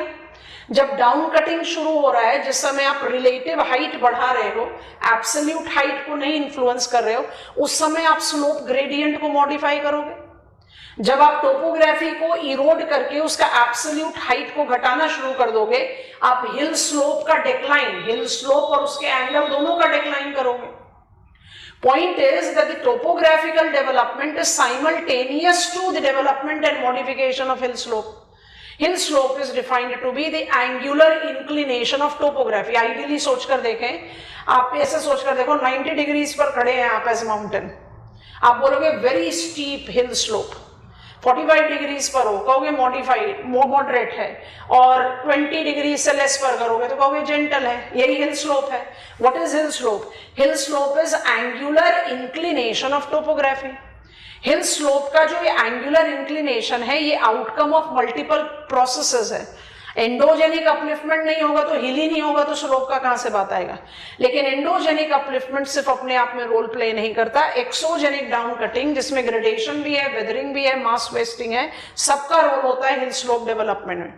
इसलिए जब आप हिल स्लोप एलिमेंट्स या सेगमेंट्स की बात करते हैं तो आप एक्सोजेनेटिक फोर्सेस पर ज्यादा फोकस करते हैं। सोच कर देखो, एक हिल स्लोप एलिमेंट को हमने नाम दिया अपने डायग्राम में कॉन्वेक्स एलिमेंट हिल स्लोप। यहां देखो वैक्सिंग स्लोप बोलो इसको, वैक्सिंग स्लोप अपलिफ्टमेंट अभी डोमिनेंट है, डाउन कटिंग चल रहा है। आप इसको सबमिट बोलो, हमने इसलिए सबमिटल कन्वेक्सिटी जानबूझकर लिखा। आप इसको क्रेस्ट स्लोप बोलो, क्रेस्ट ट्रफ। आप इसको कॉन्वेक्स स्लोप बोलो, कॉन्वेक्सिटी लिखा। ये सब अलग अलग स्कॉलर्स है। Ruhe 1942 Wood, we are following Wood's classification, उसी का डायग्राम बता दिया आपको। वुड जो 1942 में हमें 4 categories of hill slope element बता रहे हैं, वही रूहे, साबिगियर एंड डार्लिंगपेल ने खामखा के लंबे लंबे नाम बना दिए। माने हम आपको लगभग सारे नाम लिखवा देंगे पॉइंटर्स बनाने में। What is the characteristics of waxing slope, ध्यान से सुनना। What is the characteristics of waxing slope? It can also be called summit, it can also be called crest, it can also be called convex slope. नाम अलग अलग पकड़ते जाओ, क्या problem है? What is the characteristics of waxing? What is the characteristics of submittal convexity? It is synonymous to hill crest. It is synonymous to hill crest. I hope it is comfortable. It is called upper wash slope. हम यहां पर young क्यों नहीं लिख रहे? Why we are avoiding writing young, why we are emphasising on waxing? क्योंकि hill slope individually किसी एक प्रोसेस का आउटकम नहीं है, अपलिफ्टमेंट डाउन कटिंग दोनों का है। I hope you are understanding. So young नहीं लिख रहे, क्या लिख रहे हैं? Waxing. Hill crest element called summital convexity और waxing element of hill slope is upper wash slope, which is developed due to the combination of upliftment and down cutting. It is known for its steep gradient out. Second element को नाम दिया free face। यहां देखो free face would say नाम लिया, उसके बाद fall face डार्लिंगपेल ने हमें दिया। ये एकदम 90 डिग्रीज एंगल पर खड़ा हुआ हिल स्लोप एलिमेंट है जो रेयर है, इतना कॉमन नहीं है बट होता है। इसको आप फ्री फेस क्यों बोलते हैं? Because it is always free of deposition. इसका ग्रेडियंट ऐसा है कि यहां पर कोई चीज रेस्ट करेगी ही नहीं, कोई भी चीज वेदर्ड हुई वो मास वेस्ट करेगी। This is called debris free, this is called free fall, this is called free face, और कुछ और नाम है इसके। It is called slope of derivation. क्यों? लगातार यहां से वेदर्ड और मास वेस्टेड मटेरियल पैरेलल रिट्रीट करवाता है इस स्लोप को। ये एलिमेंट कॉमन नहीं है बट इट इज देयर। उसके बाद आता है आपका एलिमेंट नंबर 3, जो आपने क्या लिखा है? रेक्टिलिनियर। यहां देखो transportation slope, mid slope, back slope, constant slope, linear slope. Linear slope को डेब्री स्लोप भी बोलते हैं। क्यों? फ्री फेस से जो चीज नीचे ट्रांसपोर्ट होगी वो यहां डिपॉजिट हो जाएगी, because it is that constant slope which facilitates deposition of material. इसलिए डेब्री स्लोप भी कहा जाता है, इसको मिड स्लोप भी कहा जाता है, कांस्टेंट स्लोप भी कहा जाता है। हमने इसको linear slope, it doesn't have that much of the gradient. And when I take a preference of concave element, जो लास्ट लिखा आपने राइट है, अब इसके भी अलग अलग नाम देख लो। वैनिंग स्लोप पिंक से आ गया, फुट स्लोप या टो स्लोप बोलो, फुट स्लोप दोबारा वही है, लोलैंड फ्लैट्स बोलो, कोलूवियल या अलूवियल फुट स्लोप बोलो। ये कौन सा हिल स्लोप एलिमेंट हो गया? फुट। क्या कॉरेस्पॉन्ड करता है ये? It corresponds the lower wash slope, जहां पर आपने एलिवेशन की जो एलिमेंट्स है उसको रिमूव आउट कर दिया। फ्री फेज कॉमन नहीं होता तो फ्री फेज को थोड़ी देर के लिए हटा रहे हैं। सबमिटल कन्वेक्सिटी को सप्लीमेंट कर दो पीक से, और फुट स्लोप को वैनिंग स्लोप बोल दो या कॉनकेव स्लोप बोल दो, इसको एसोसिएट कर दो वैलीज से। अब अप्लाई करो। Himalayas, the Cenozoic fold mountain, makes an excellent example of hill slope, which will be dominantly having dash hill slope segment. Waxing, submittal convexity, बात समझ में आ रही है? Waxing or submittal convexity. When I take reference of that hill slope element, it is typical to Himalayas. पर क्या हिमालयाज में सिर्फ peaks हैं, वैलीज नहीं है? हैं? हिमालयाज के कंपैरिजन में आ जाओ, पैलियोजोइक रिलीफ आ गए अपलेचियन पर. Appalachians are not that much known for crest, neither it is known for valley. It is more known for rectilinear, young topography, submittal convexity, mature topography, rectilinear, old topography, concave. Example, Himalayas, convex hill slope, waxing hill slope, Appalachian, rectilinear hill slope, Aghar mountain, shield, Canadian shield, concave, waning hill slope. समझ में आ रहा है कि नहीं? But ये तो अपने आप में बड़ा ही जनरलाइज हो गया.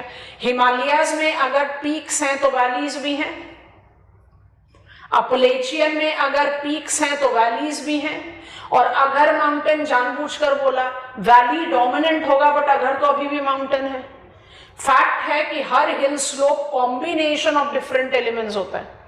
आप लैब में बैठकर एक हिल स्लोप बनाएं जिसमें कहें कि 4 एलिमेंट्स हैं, summital convexity, free face, rectilinear and concave. आप उसकी कैरेक्टरिस्टिक्स डिफाइन कर दीजिए. Ideal hill slope will have these 4 elements, perfect. But ये हिल स्लोप एलिमेंट्स कंबाइन करते हैं to make hill slope forms. Hill slope form का क्या मतलब हो गया? Real world hill slope. Every hill slope form is combination of more than one hill slope element. आपको समझ में आ रहा है? If the question is asking you to write about hill slope elements, जहां पर हम रुके हुए हैं अभी, आप एलिमेंट्स को पकड़ो, बताओ उनकी कैरेक्टरिस्टिक्स, हम फटाफट उन कैरेक्टरिस्टिक्स को बिल्टअप करते हैं. अगर आपसे पूछ लिया हिल स्लोप फॉर्म, एलिमेंट्स को फॉर्म में कैसे कन्वर्ट कर रहे हो? रियल वर्ल्ड हिल स्लोप को आप हिल स्लोप फॉर्म बोलते हैं. And hill slope forms are combination of more than one hill slope element. उसको लेमैन्स टर्म में समझो, Cenozoic, Paleozoic, Azoic. Hill slope terminology में डाल रहे हैं. Cenozoic waxing, convex, crest element. Paleozoic rectilinear, mid slope, linear constant slope. And Azoic concave, waning, foot toe slope. ठीक है, यही है ना. लेकिन Cenozoic, Himalayas are peaks and valleys. तो कॉन्वेक्स एलिमेंट भी हो गया, रेक्टिलिनियर भी हो गया, कॉनकेव भी हो गया. अपलेचियन कॉन्वेक्स भी हो गया, फ्री फेस भी हो गया, रेक्टिलिनियर भी हो गया. अगर फिर तीनों हो गए, तो तीनों में डिफरेंस कैसे करें? ध्यान से सुनना. That is the reason hill slope forms are identified with dominating hill slope element. तो हिमालयास क्या हो गए? Convex hill slope form. Convex hill slope element बोले तो क्या मतलब? आप सिर्फ कॉन्वेक्स की बात कर रहे हो, पर जब हमने बोला कॉन्वेक्स हिल स्लोप फॉर्म, तो वो रियल वर्ल्ड हिल स्लोप है जिसमें कॉन्वेक्स की डोमिनेंस है, बाकी भी हो सकते हैं. बात समझ में आ गई कि नहीं? क्योंकि ये आपको याद रखना है, ये बहुत इंपॉर्टेंट है और यहीं से कंटेंट इवॉल्व होता है. हमने सारे टर्म्स इसलिए ही लिखे हैं आपके बिगिनिंग में. Forms, segments, process. सेगमेंट्स को आप एलिमेंट्स भी बोलते हैं. लैब में बैठोगे तो एलिमेंट्स अलग अलग पिकअप करो, वो हम पिकअप कर रहे हैं अभी.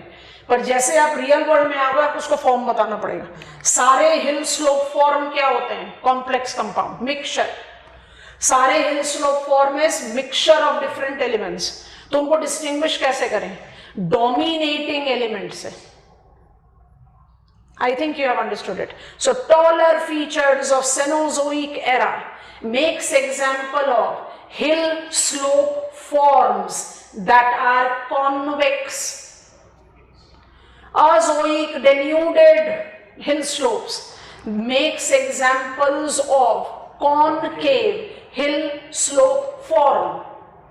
उसमें कुछ कुछ कॉन्वेक्स एलिमेंट्स भी होंगे अगर माउंटेन है ना हमारा. I hope you have understood. तो जल्दी से कंटेंट बिल्ड कर रहे हैं. तो ideal hill slope incorporate these 4 segments. I think हमें इस डायग्राम पर आपको पढ़ाना चाहिए. That will help you to ease out with the names. इसको रखते हैं सेंटर पे. फटाफट से पॉइंटर्स क्रिएट कर रहे हैं. इसी पर कर रहे हैं, इसी पर लिखते जाना.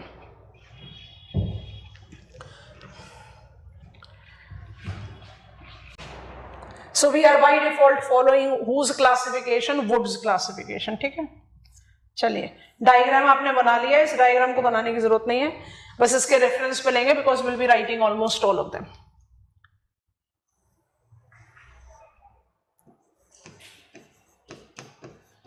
कॉन्वेक्स और waxing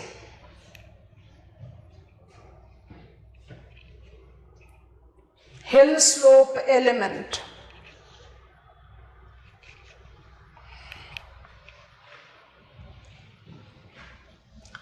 corresponds to crest or hilltop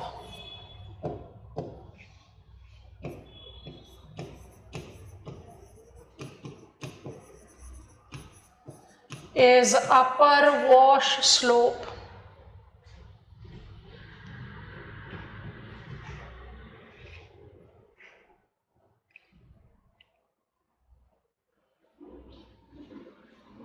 that combines upliftment and down cutting.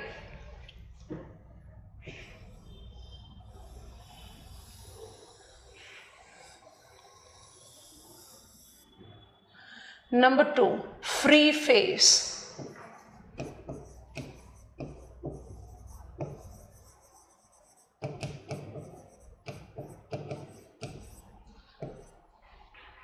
Also called fall face.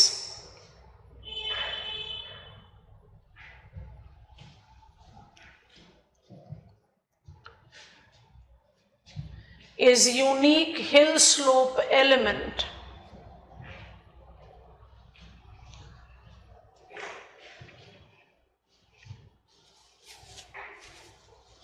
with near vertical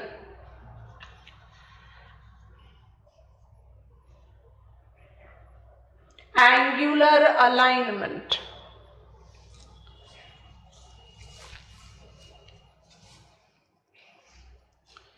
Next, it is also called slope of derivation.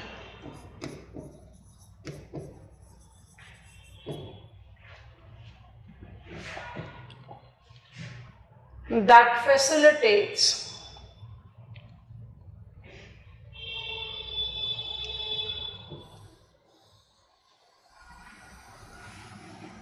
parallel retreat of the slope.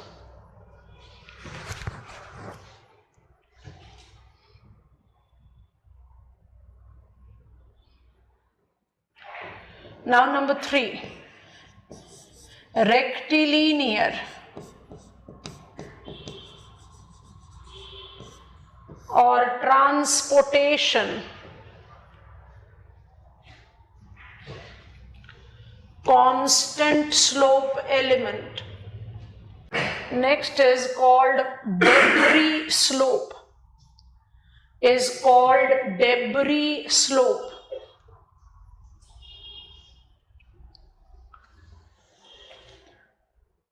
Due to huge amount of sedimentation. Last point लिख सकते हो. Ideally it is positioned between. Ideally it is positioned between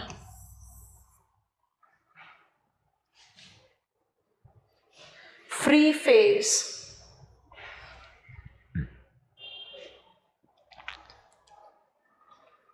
and concave element.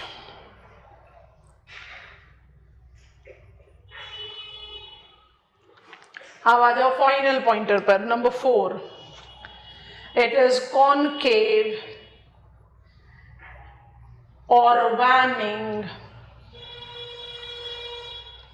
or foot slope element, that is lower wash slope,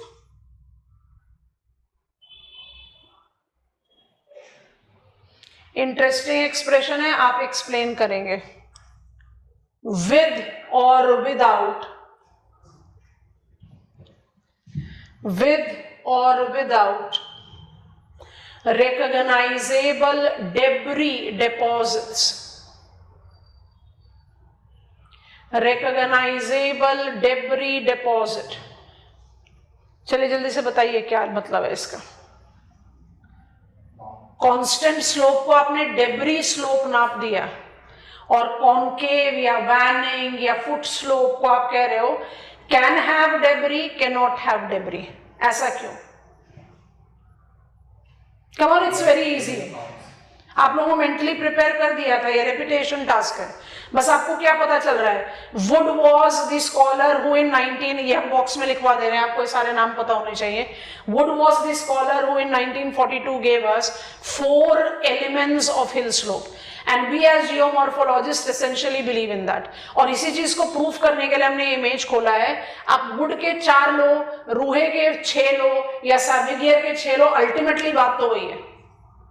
So it is just the synonymous expressions that you can add on. Characteristics में ज्यादा difference नहीं मिलता. After wood, it is Sevigier, Darlimpin and Ruhe are the other scholars who have attempted it. वो हम एक box item में नाम लिख लेते हैं. बट उससे पहले I am convex element, I am free face element, I am rectilinear element, I am concave element. Rectilinear constant है, linear, और वो free face के बिलो पड़ता है तो उसमें डेब्री स्लोप है, समझ में आया. पर कॉन्केव तो फुट स्लोप है, वो तो और जेंटल ग्रेडियंट वाला है. वहां पर क्यों बोल रहे हैं विद विदाउट डेब्री? क्योंकि ये वो स्लोप है जहां पर डिप्रेशंस फिल्ड अप किए जाते हैं. अगर फिल अप कर जाएगा तो सरफेस पर डेब्री थोड़ी ना दिखाई देगा. Come on, when you are developing peneplain, you said deltaic deposits filling up the depression, morainic deposit filling up the depression, beach deposits filling up the depression. तो किसी चीज को फिल कर दोगे तो सरफेस पे थोड़ी दिखाई दोगे. ब्रैकेट में लिख लीजिए, due to the effect of filling up of depressions, due to effect of filling up of depressions. अब एक बॉक्स में नेम लिख लीजिए. Wood's hill slope element is strongly followed in geomorphic studies, eventually contributed by, spellings board पर हैं, यहां से देख लीजिए, रूहे, सेविगियर एंड डार्लिम्पल. रूहे, सेविगियर एंड डार्लिम्पल. पहले बताइए हिल स्लोप एलिमेंट्स और सेगमेंट्स बिल्कुल क्लियर हैं. What is hill slope? Hill slope is angular inclination of topography. It is outcome of multiple functions. Exogenetic forces as gradation, weathering, mass wasting is given prominence. A hill slope elements ideally includes 4, and this classification that we follow is given to us by Wood. According to this classification, ideal hill slope will be having 4 hill slope elements, and these hill slope elements are identified by their typical characteristics. Submittal convexity, waxing hill slope, crest element is synonymous to peaks. Free face is 90 degrees of absolute vertical standing wall, which is not that common in the relief features. Slope of derivation, because it will facilitate parallel retreat. Rectilinear constant or mid slope, that is known for its constant gradient and thus is a debris slope because it has got immense amount of deposition in it. And ultimately concave hill slope element or vanning hill slope element or foot hill slope element or lower wash slope, सब नाम डालो, कोई problem नहीं है. लेकिन classification हम would का ही लेते हैं, इसलिए जरूरी था कि इसको इस तरह से जज करें कि इनका नाम जो है यहीं पर ही ओवरलैप करता है, कोई जरूरी नहीं है 4 से आगे जाने के लिए. And we otherwise also in geomorphology follow Wood's classification. I think we are comfortable. Now we are proceeding the next. अभी भी हम लैब में बैठकर काम कर रहे हैं, अभी हम अप्रोचेस में थोड़ा इसके बाद जाएंगे. So I have understood hill slope segments. I have understood their characteristics. Segments को elements भी बोलते हैं, ये भी हम समझ गए. अब इसके बाद आप बनाते हैं नेक्स्ट पॉइंटर इन डिटेल्स के बाद. I just want to create out, और let me just write it here itself. Elements और सेगमेंट्स डन. अब इसके बाद क्या करें?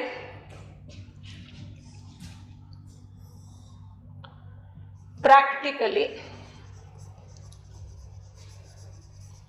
combination of these elements creates hill slope forms. Hill slope forms are combination of hill slope elements. तो फिर उनको नाम ऐसे क्यों देते? कॉन्वेक्स, रेक्टिलिनियर क्यों लिख रहे हैं? इसलिए लिख रहे हैं ताकि ये कन्वे कर सके कि ये हिल स्लोप एलिमेंट डोमिनेंट है, बाकी और हो सकते हैं. तो क्वेश्चन में फॉर्म और सेगमेंट क्या पूछेगा उस हिसाब से आपका कंटेंट वेरी करेगा. अगर सेगमेंट पूछेगा तो आपको ये जरूर लिखना पड़ेगा. अगर आपसे फॉर्म पूछता है तो इसको इंट्रोडक्शन में या डायग्राम के सपोर्ट में देकर फिर आप उधर जा सकते हैं. I think I have sufficiently introduce you to what is hill slope and what is the points of consideration which we take when we try to distinguish between hill slope forms and hill slope segment. अब हम यहाँ जा रहे हैं. ये हो गया, ये हो गया, ये तो पढ़ते हुए आ रहे हैं. अब इसका एप्लीकेशन लेंगे. कम ऑन, एंडोजेनिक, एक्सोजेनिक, पिछले 5-7 दिनों से हम यही काम कर रहे हैं. इस पर चलते हैं. Approaches. I want to create a fresh page. हमारे साथ कॉपी डाउन कर जाना हमें एम्पेरिकल पर है, बट अगर एग्जामिनर ने कह दिया अप्रोचेस तो दोनों के बारे में लिख देना चाहिए. डेविस का स्लोप डिक्लाइन अप्रोच जो है वो नॉर्मल साइकिल ऑफ इरोजन से ही डिराइव हो रहा है, but normal cycle of erosion के बाद अलग से पब्लिश हुआ था. पेंक का तो आपको बता ही दिया है, 1920s में ही उनका सारा काम है. He died quite early prior to consolidating and making the fairer version of his work. इसलिए his work is one of the misinterpreted work altogether.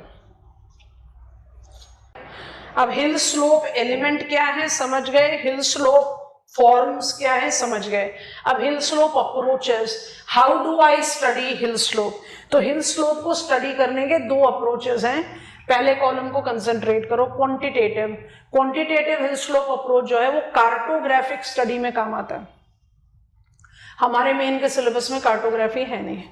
Cartographic approach में जहां पर आप क्वांटिटेटिव वैल्यू दे रहे हैं, जैसे शुरुआत करी वेंटवर्थ ने एंड एनरिच किया रेंजन हेनरी ने, combining their work they have given us certain categories of hill slope. जैसे I have got very steep hill slope, 90 degrees,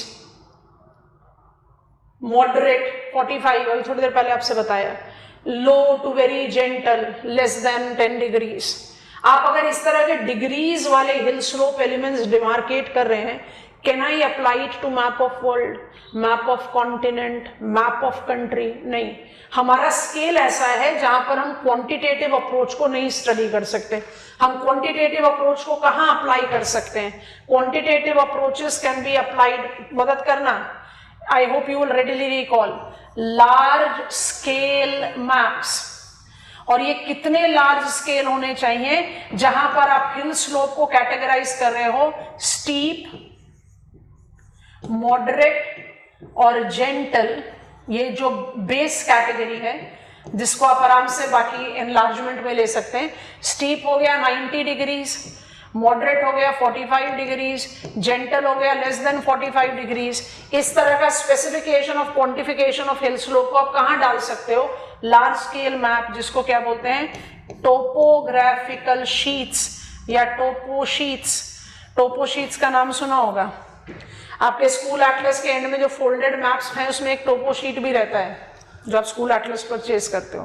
topographical sheets और topo sheets are largest scale map. वो इतने large scale map होते हैं कि वहां पर जो कन्वेंशनल, हम जिस चीज के हैबिचुअल हैं कि ब्राउन कलर है तो माउंटेन होगा, वो उसका इस्तेमाल नहीं होता. Contour lines, benchmark, spot height, मतलब वो बहुत लार्ज स्केल मैप है. It is that scale map where you are getting on to the individual village level, बहुत बहुत large scale. That are the locations where we can utilise quantitative approaches. तो इसका तो limitation हो गया geomorphic study में. पर अगर आपसे क्वेश्चन पूछ लिया कि हिल स्लोप अप्रोचेस क्या है ओपन एंडेड, तो 5-10 वर्ड्स इनको देना लॉजिकल बनता है. I think this is comfortable. Add whatsoever you want to write. हमारे जियोमॉर्फिक स्टडी में कौन सा हिल स्लोप अप्रोच काम आएगा? हमारे जियोमॉर्फिक स्टडी में आएगा qualitative empirical.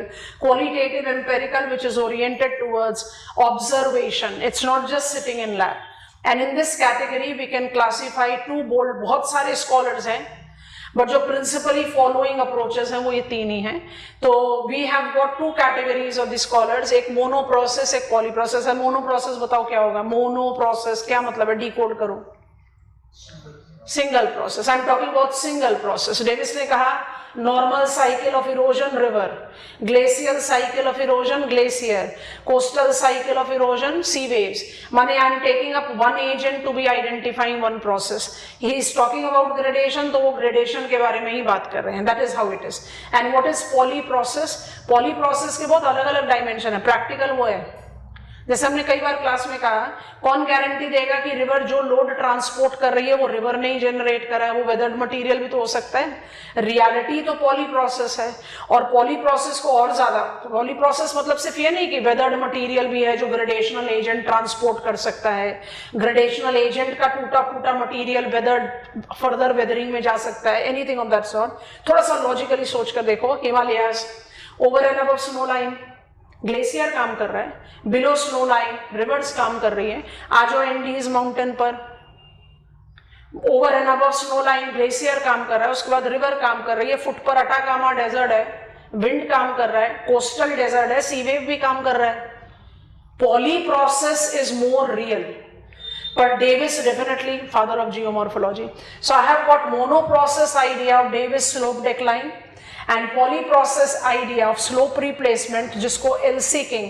Actually LC King को हम हमेशा polyprocess में डालते हैं, but I'll be nowhere wrong. और यही चीज आपको अगर आपने डिसाइफर कर ली, आपने सुपर सक्सेसफुली इस टॉपिक को कवर कर लिया.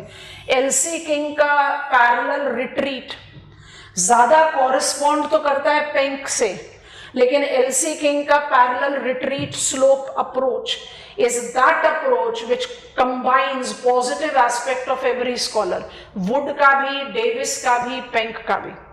And that is the reason in the slope of development approaches, अगर मुझसे सिर्फ कोई स्पेसिफिकेशन ना पूछे, हमसे पूछे कि आपको लिखना है स्लोप डेवलपमेंट अप्रोच, आप एग्जामिनर को सारा फ्रेम दीजिए. If you even focus on LC King's parallel retreat, you have created complete account, because he believed in 4 elements of hill slope, तो वो ऐड हो गया. He was the believer of impulsive upliftment, तो Davis हो गया. He was the believer of Penck कि deposition का role नहीं होता हिल स्लोप डेवलपमेंट में. So like Davis, like Penck, he has done many things. So he basically have tried to combine. तो ये ideological school के pillars हैं. So they help us in understanding what exactly are the characteristics. So we are quickly getting on there. ये वाला column तो आपने कर लिया, इससे ज़्यादा जाना नहीं है. इस पर आ जाइए. मोनो प्रोसेस का डेफिनेशन लेके फटाफट डेविस के हिल स्लोप एलिमेंट का पॉइंट्स डिक्टेट कर रहे हैं, डायग्राम ओपन कर रहे हैं. पॉइंट्स लिखते समय, डायग्राम को देखते समय अपने दिमाग को खुला रखना, क्योंकि आप ये सारी चीजें जानते हैं, बस आप उसको थोड़ा सा डिफरेंट फ्रेम में एडजस्ट कर रहे हैं. क्वालिटेटिव, एम्पेरिकल, फ्लो चार्ट में ही ऐड कर लो, of geomorphic significance includes monoprocess idea. ठीक है, मोनोप्रोसेस लिख लिया, अंडरलाइन करो, डैश डालो. Next, applicable to normal cycle of erosion. Next, identifies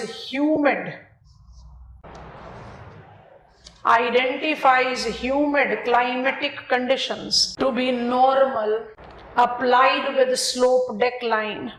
Next, young stage corresponding to convex hill slope form. Next, mature stage corresponding to rectilinear hill slope form. Next, and old stage corresponding to concave hill slope form covered with thick layer of finer material.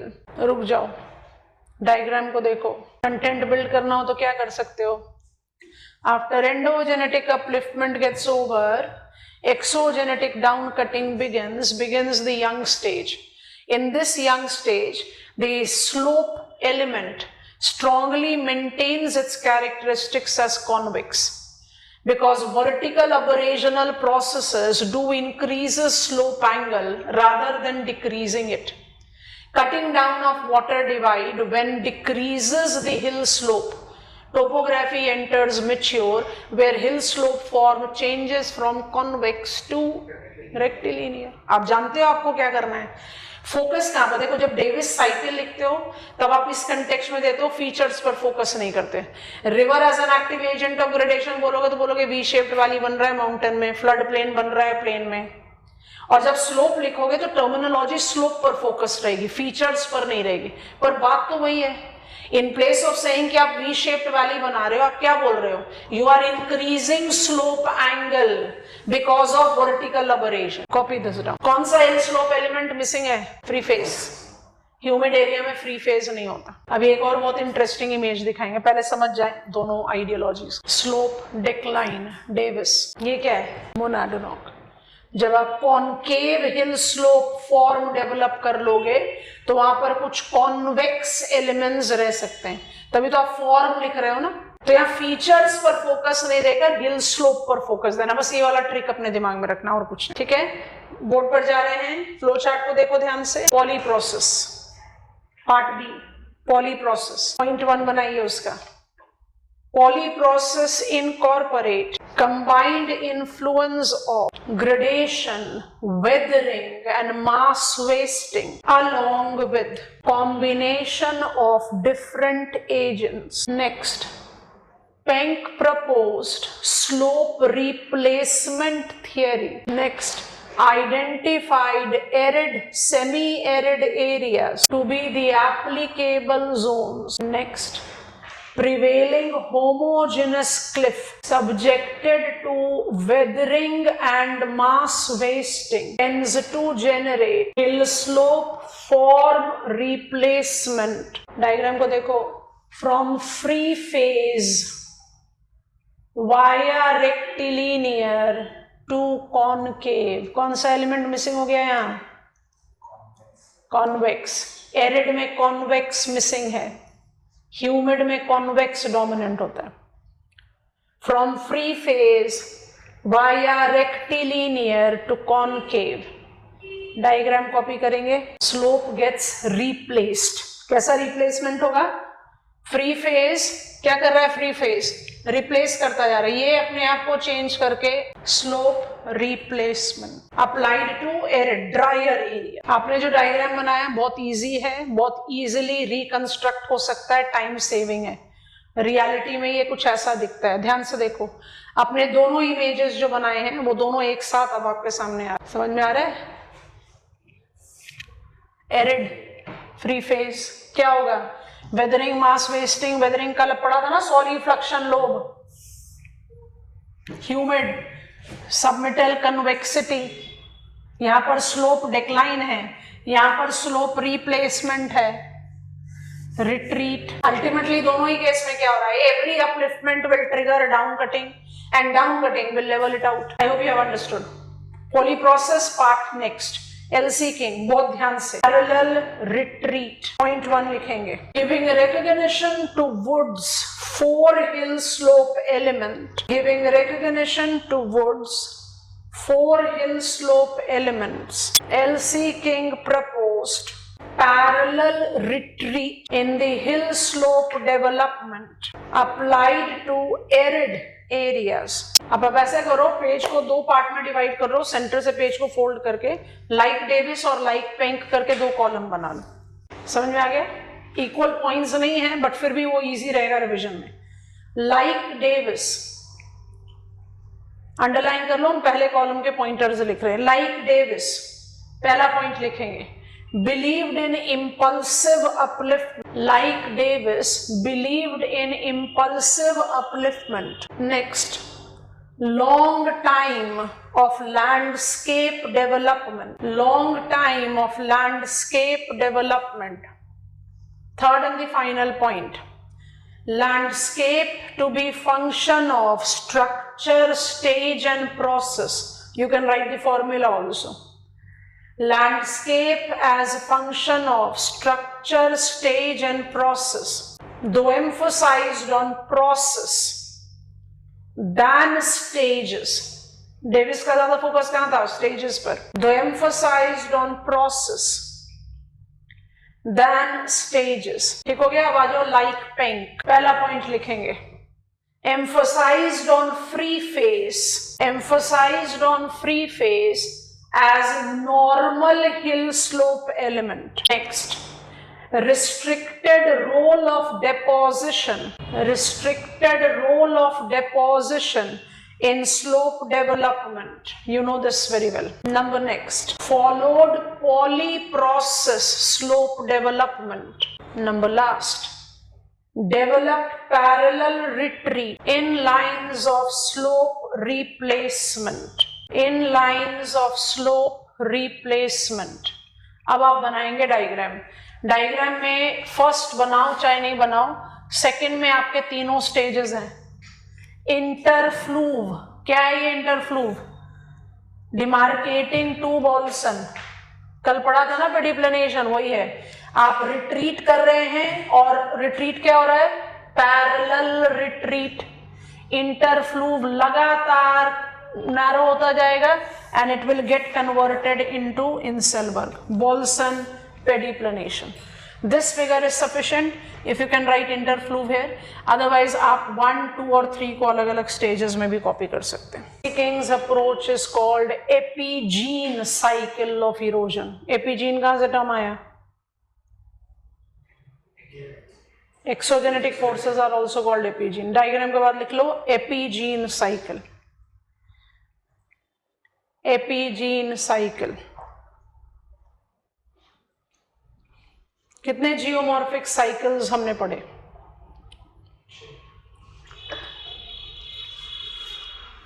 How many geomorphic cycles we are aware of?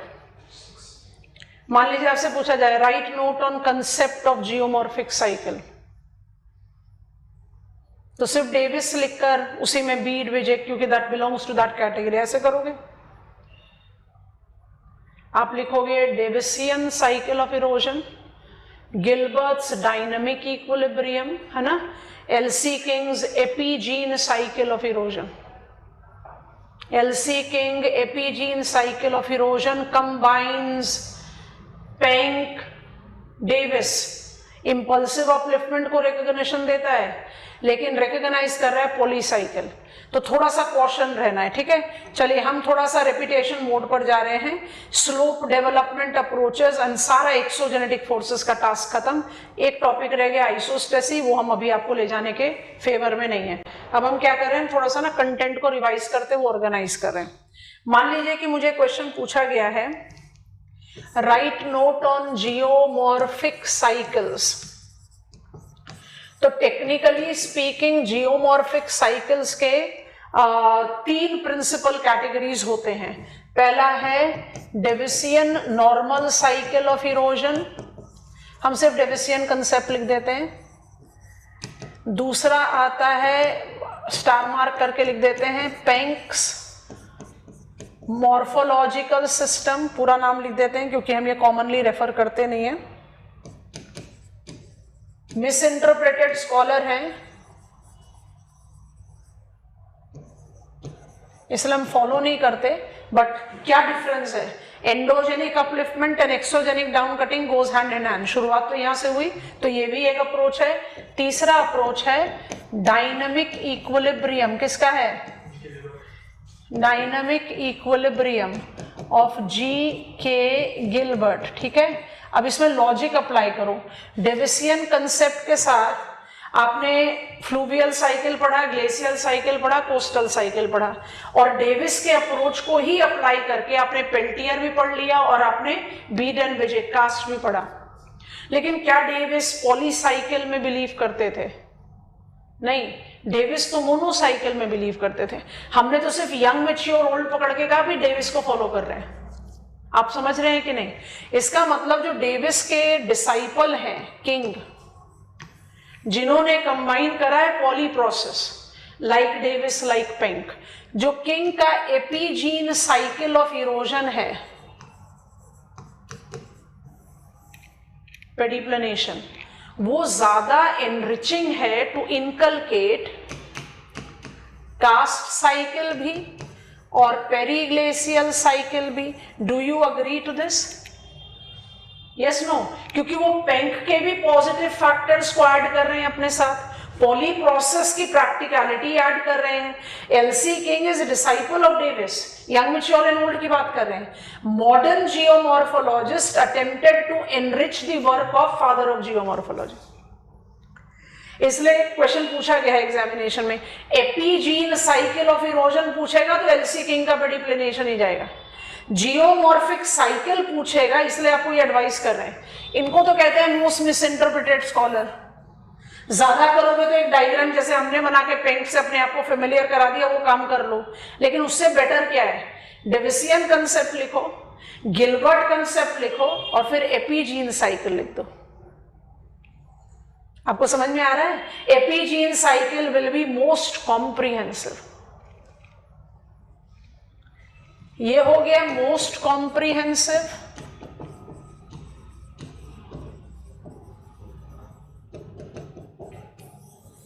ये हो गया most practical,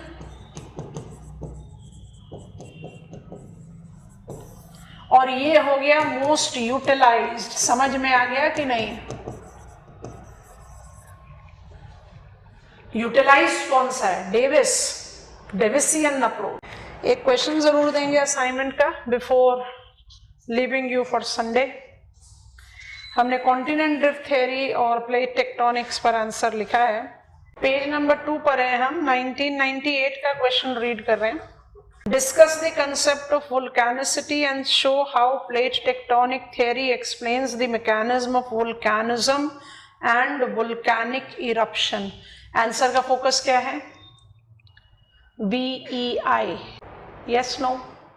Hawaiian, Strombolian, Pelean, और add क्या कर दोगे? Hawaiian से lighter one भी कर दोगे, fissure type at transform boundary. ये आपका असाइनमेंट क्वेश्चन है। और पेज नंबर 3 पर 2009 का क्वेश्चन है, पढ़ते हैं, बस अभी इसको बता नहीं रहे कि आप करना कि नहीं। 2009, discuss the view of slope development provided by LC king. पूरा क्लास रजिस्टर से एज इट इज लिखा जाएगा, है ना? थोड़ा सा रीड करने के लिए नीचे उतरो। 2012 का एक क्वेश्चन है, explain how Bosch and Heldinghang led to the theory of slope replacement. हमने तो पढ़ा ही नहीं, फिर से दोबारा क्वेश्चन पढ़ो। ये सब एग्जामिनर ना हमें फंसाने का काम करता है, फंसना कभी भी नहीं है। मुझे नहीं पता कौन सा स्कॉलर्स का नाम है, स्कॉलर के नाम को अवॉइड करो, फिर से क्वेश्चन पढ़ो। लिख सकते हैं स्लोप रिप्लेसमेंट पर, क्या है slope replacement? Arid area, arid area में स्लोप डेवलपमेंट अप्रोच लिख सकते हो। Credited to whom? Number 1 Penck, number 2 L C King. आपको समझ में आ रहा है? स्लोप डेवलपमेंट अप्रोचेस के 50-60 स्कॉलर्स हैं। आप सारे स्कॉलर्स को थोड़ी पढ़ने बैठोगे, आपके पास थोड़ी स्लोप एक अकेला टॉपिक है सिलेबस का। आपको यहाँ इंटेलिजेंटली एक्ट करना, और एग्जामिनर कई बार इस तरह का ट्रिक प्ले करता है। we are getting on the questions like Wilkinson report on coral bleaching. अब मैंने तो विल्किंसन रिपोर्ट पढ़ा ही नहीं, मेरे पास तो या तो CBD का रिपोर्ट है, या I am having the influence of report coming from Ramsar site. अब ये कौन सा रिपोर्ट एग्जामिनर ने पूछ लिया? छोड़ दो ना, कोई भी रिपोर्ट पूछे। कोरल ब्लीचिंग का मतलब तो पता है, आप समझ रहे हैं? इसको कहते हैं intelligent thought process. Slope replacement and parallel retreat को मिक्स करके आप बहुत आराम से आंसर लिख सकते हो, following the idea of Penck करके। तो ये लॉजिक रखना। चलो, ये पढ़ना जरूरी था ताकि आप, अच्छा इसी में देखो characteristics of standard epigene cycle of erosion दिख रहा है, पर हम ये नहीं चाहते हैं करना। आ जाओ, ये आ जाओ, 2016 का क्वेश्चन, सेकेंड असाइनमेंट क्वेश्चन, जरूर लिखना इसको। 2016, in explaining the concept of pediplanation, King combined the idea of Davis, Penck and Wood with his own. Elaborate. Information register पर है, थोड़ा सा मोल्ड करके लिखने की जरूरत पड़ेगी, लिखें। हमने आपको 2 क्वेश्चन दिए हैं, आप बाकी जितने भी पढ़ो आपको मेरे ख्याल कॉन्फिडेंस आ जाना चाहिए। 2017 का क्वेश्चन है, discuss the concept of periglacial cycle propounded bye Peltier. Yes, आगे जाते हैं। अच्छा, ये सारे क्वेश्चन ना एप्लीकेबल हैं। पेरीग्लेशियर के जस्ट टॉप पर जो क्वेश्चन लिखा है, the knowledge of slope analysis has limited field application in slope management. अभी हम स्लोप मैनेजमेंट रीजनल ज्योग्राफी नहीं पढ़ रहे, हम नहीं कर सकते। वैसे ही 2017 का क्वेश्चन देखो, climate, slope gradient and rock structure influence evolution of channels, explain.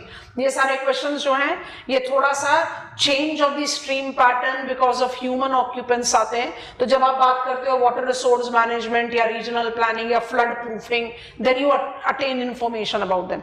In question को हम कौन से क्वेश्चन कहते हैं? Overlapping. So when you are doing geomorphology, you know evolution, divagation, change in the stream channel, लेकिन उसके पीछे के रीजंस क्या हैं? Unsustainable land occupance, human influence, तो वो सारी चीजें अभी हमने नहीं पढ़ी, तो हम उसको आंसर नहीं कर सकते। Landscape is function of structure, stage and process. Critic the statement. Critic के लिए क्या करोगे? Davis proposed it, he is father of geomorphology. Critic क्यों है? पॉलीप्रोसेस को एक रिकॉग्निशन नहीं देते, रेजुवेनेशन को रिकॉग्निशन नहीं देते। Evaluate how far Kober's geosyncline theory explains mountain building process. Describe phreatic eruptions and their consequences. How are sand spits and tombolos formed. लग रहा है कोई भी चीज डिफिकल्ट? स्ट्रेट फॉरवर्ड आपके रजिस्टर से आ रहे हैं। Compare and contrast different types of plate boundary. Discuss the methods of measuring intensity and magnitude of earthquake. How are seismic zones demarcated? Seismic zone demarcated वाला पार्ट हम paper 2 से derive कर सकते हैं, क्योंकि एक केस स्टडी तो बनाना है, तो हम पेपर 2 में इंडिया का सेस्मिक मैप डालकर एग्जामिनर को दे सकते हैं। इंटेंसिटी और मैग्नीट्यूड, रिक्टर और मर्कली स्केल हमारे रेडार पर है। Discuss the problems of erosional surfaces and explain different methods to identify them with suitable example. Erosional surfaces कौन कौन से होते हैं आप जानते हैं। प्रॉब्लम्स ऑफ आइडेंटिफाइंग देम क्या है? Dynamic processes, rejuvenation, other processes incorporating. अच्छा ये बताओ, डिस्क्राइब द कंसेप्ट ऑफ ऑल्टीप्लेनेशन। ऑल्टीप्लेनेशन, ये टर्म हमने क्लास में इस्तेमाल नहीं किया। माउंटेन ऑल्टीट्यूड के कटने, लेवल होने वाले प्रोसेस को ग्लेशियर इफेक्टिविटी या रिवर इफेक्टिविटी के साथ। ऑल्टीप्लेनेशन, ऑल्टीट्यूड ग्लेशियर के साथ बहुत आराम से कर सकते हो। Altiplanation is levelling process of high elevated area. Define speleothem. Discuss various forms and features of speleothem. मेरे ख्याल से आप लोगों को समझ में आ रहा है। We are perfectly done with each one of them. हमने आपको 2 क्वेश्चंस दिए हैं असाइनमेंट के लिए करने के लिए। Utilise your Sunday doing it. Monday will be closing down with geomorphology, फिर कुछ और क्वेश्चंस देख के फिर क्लाइमेटोलॉजी शुरू करेंगे।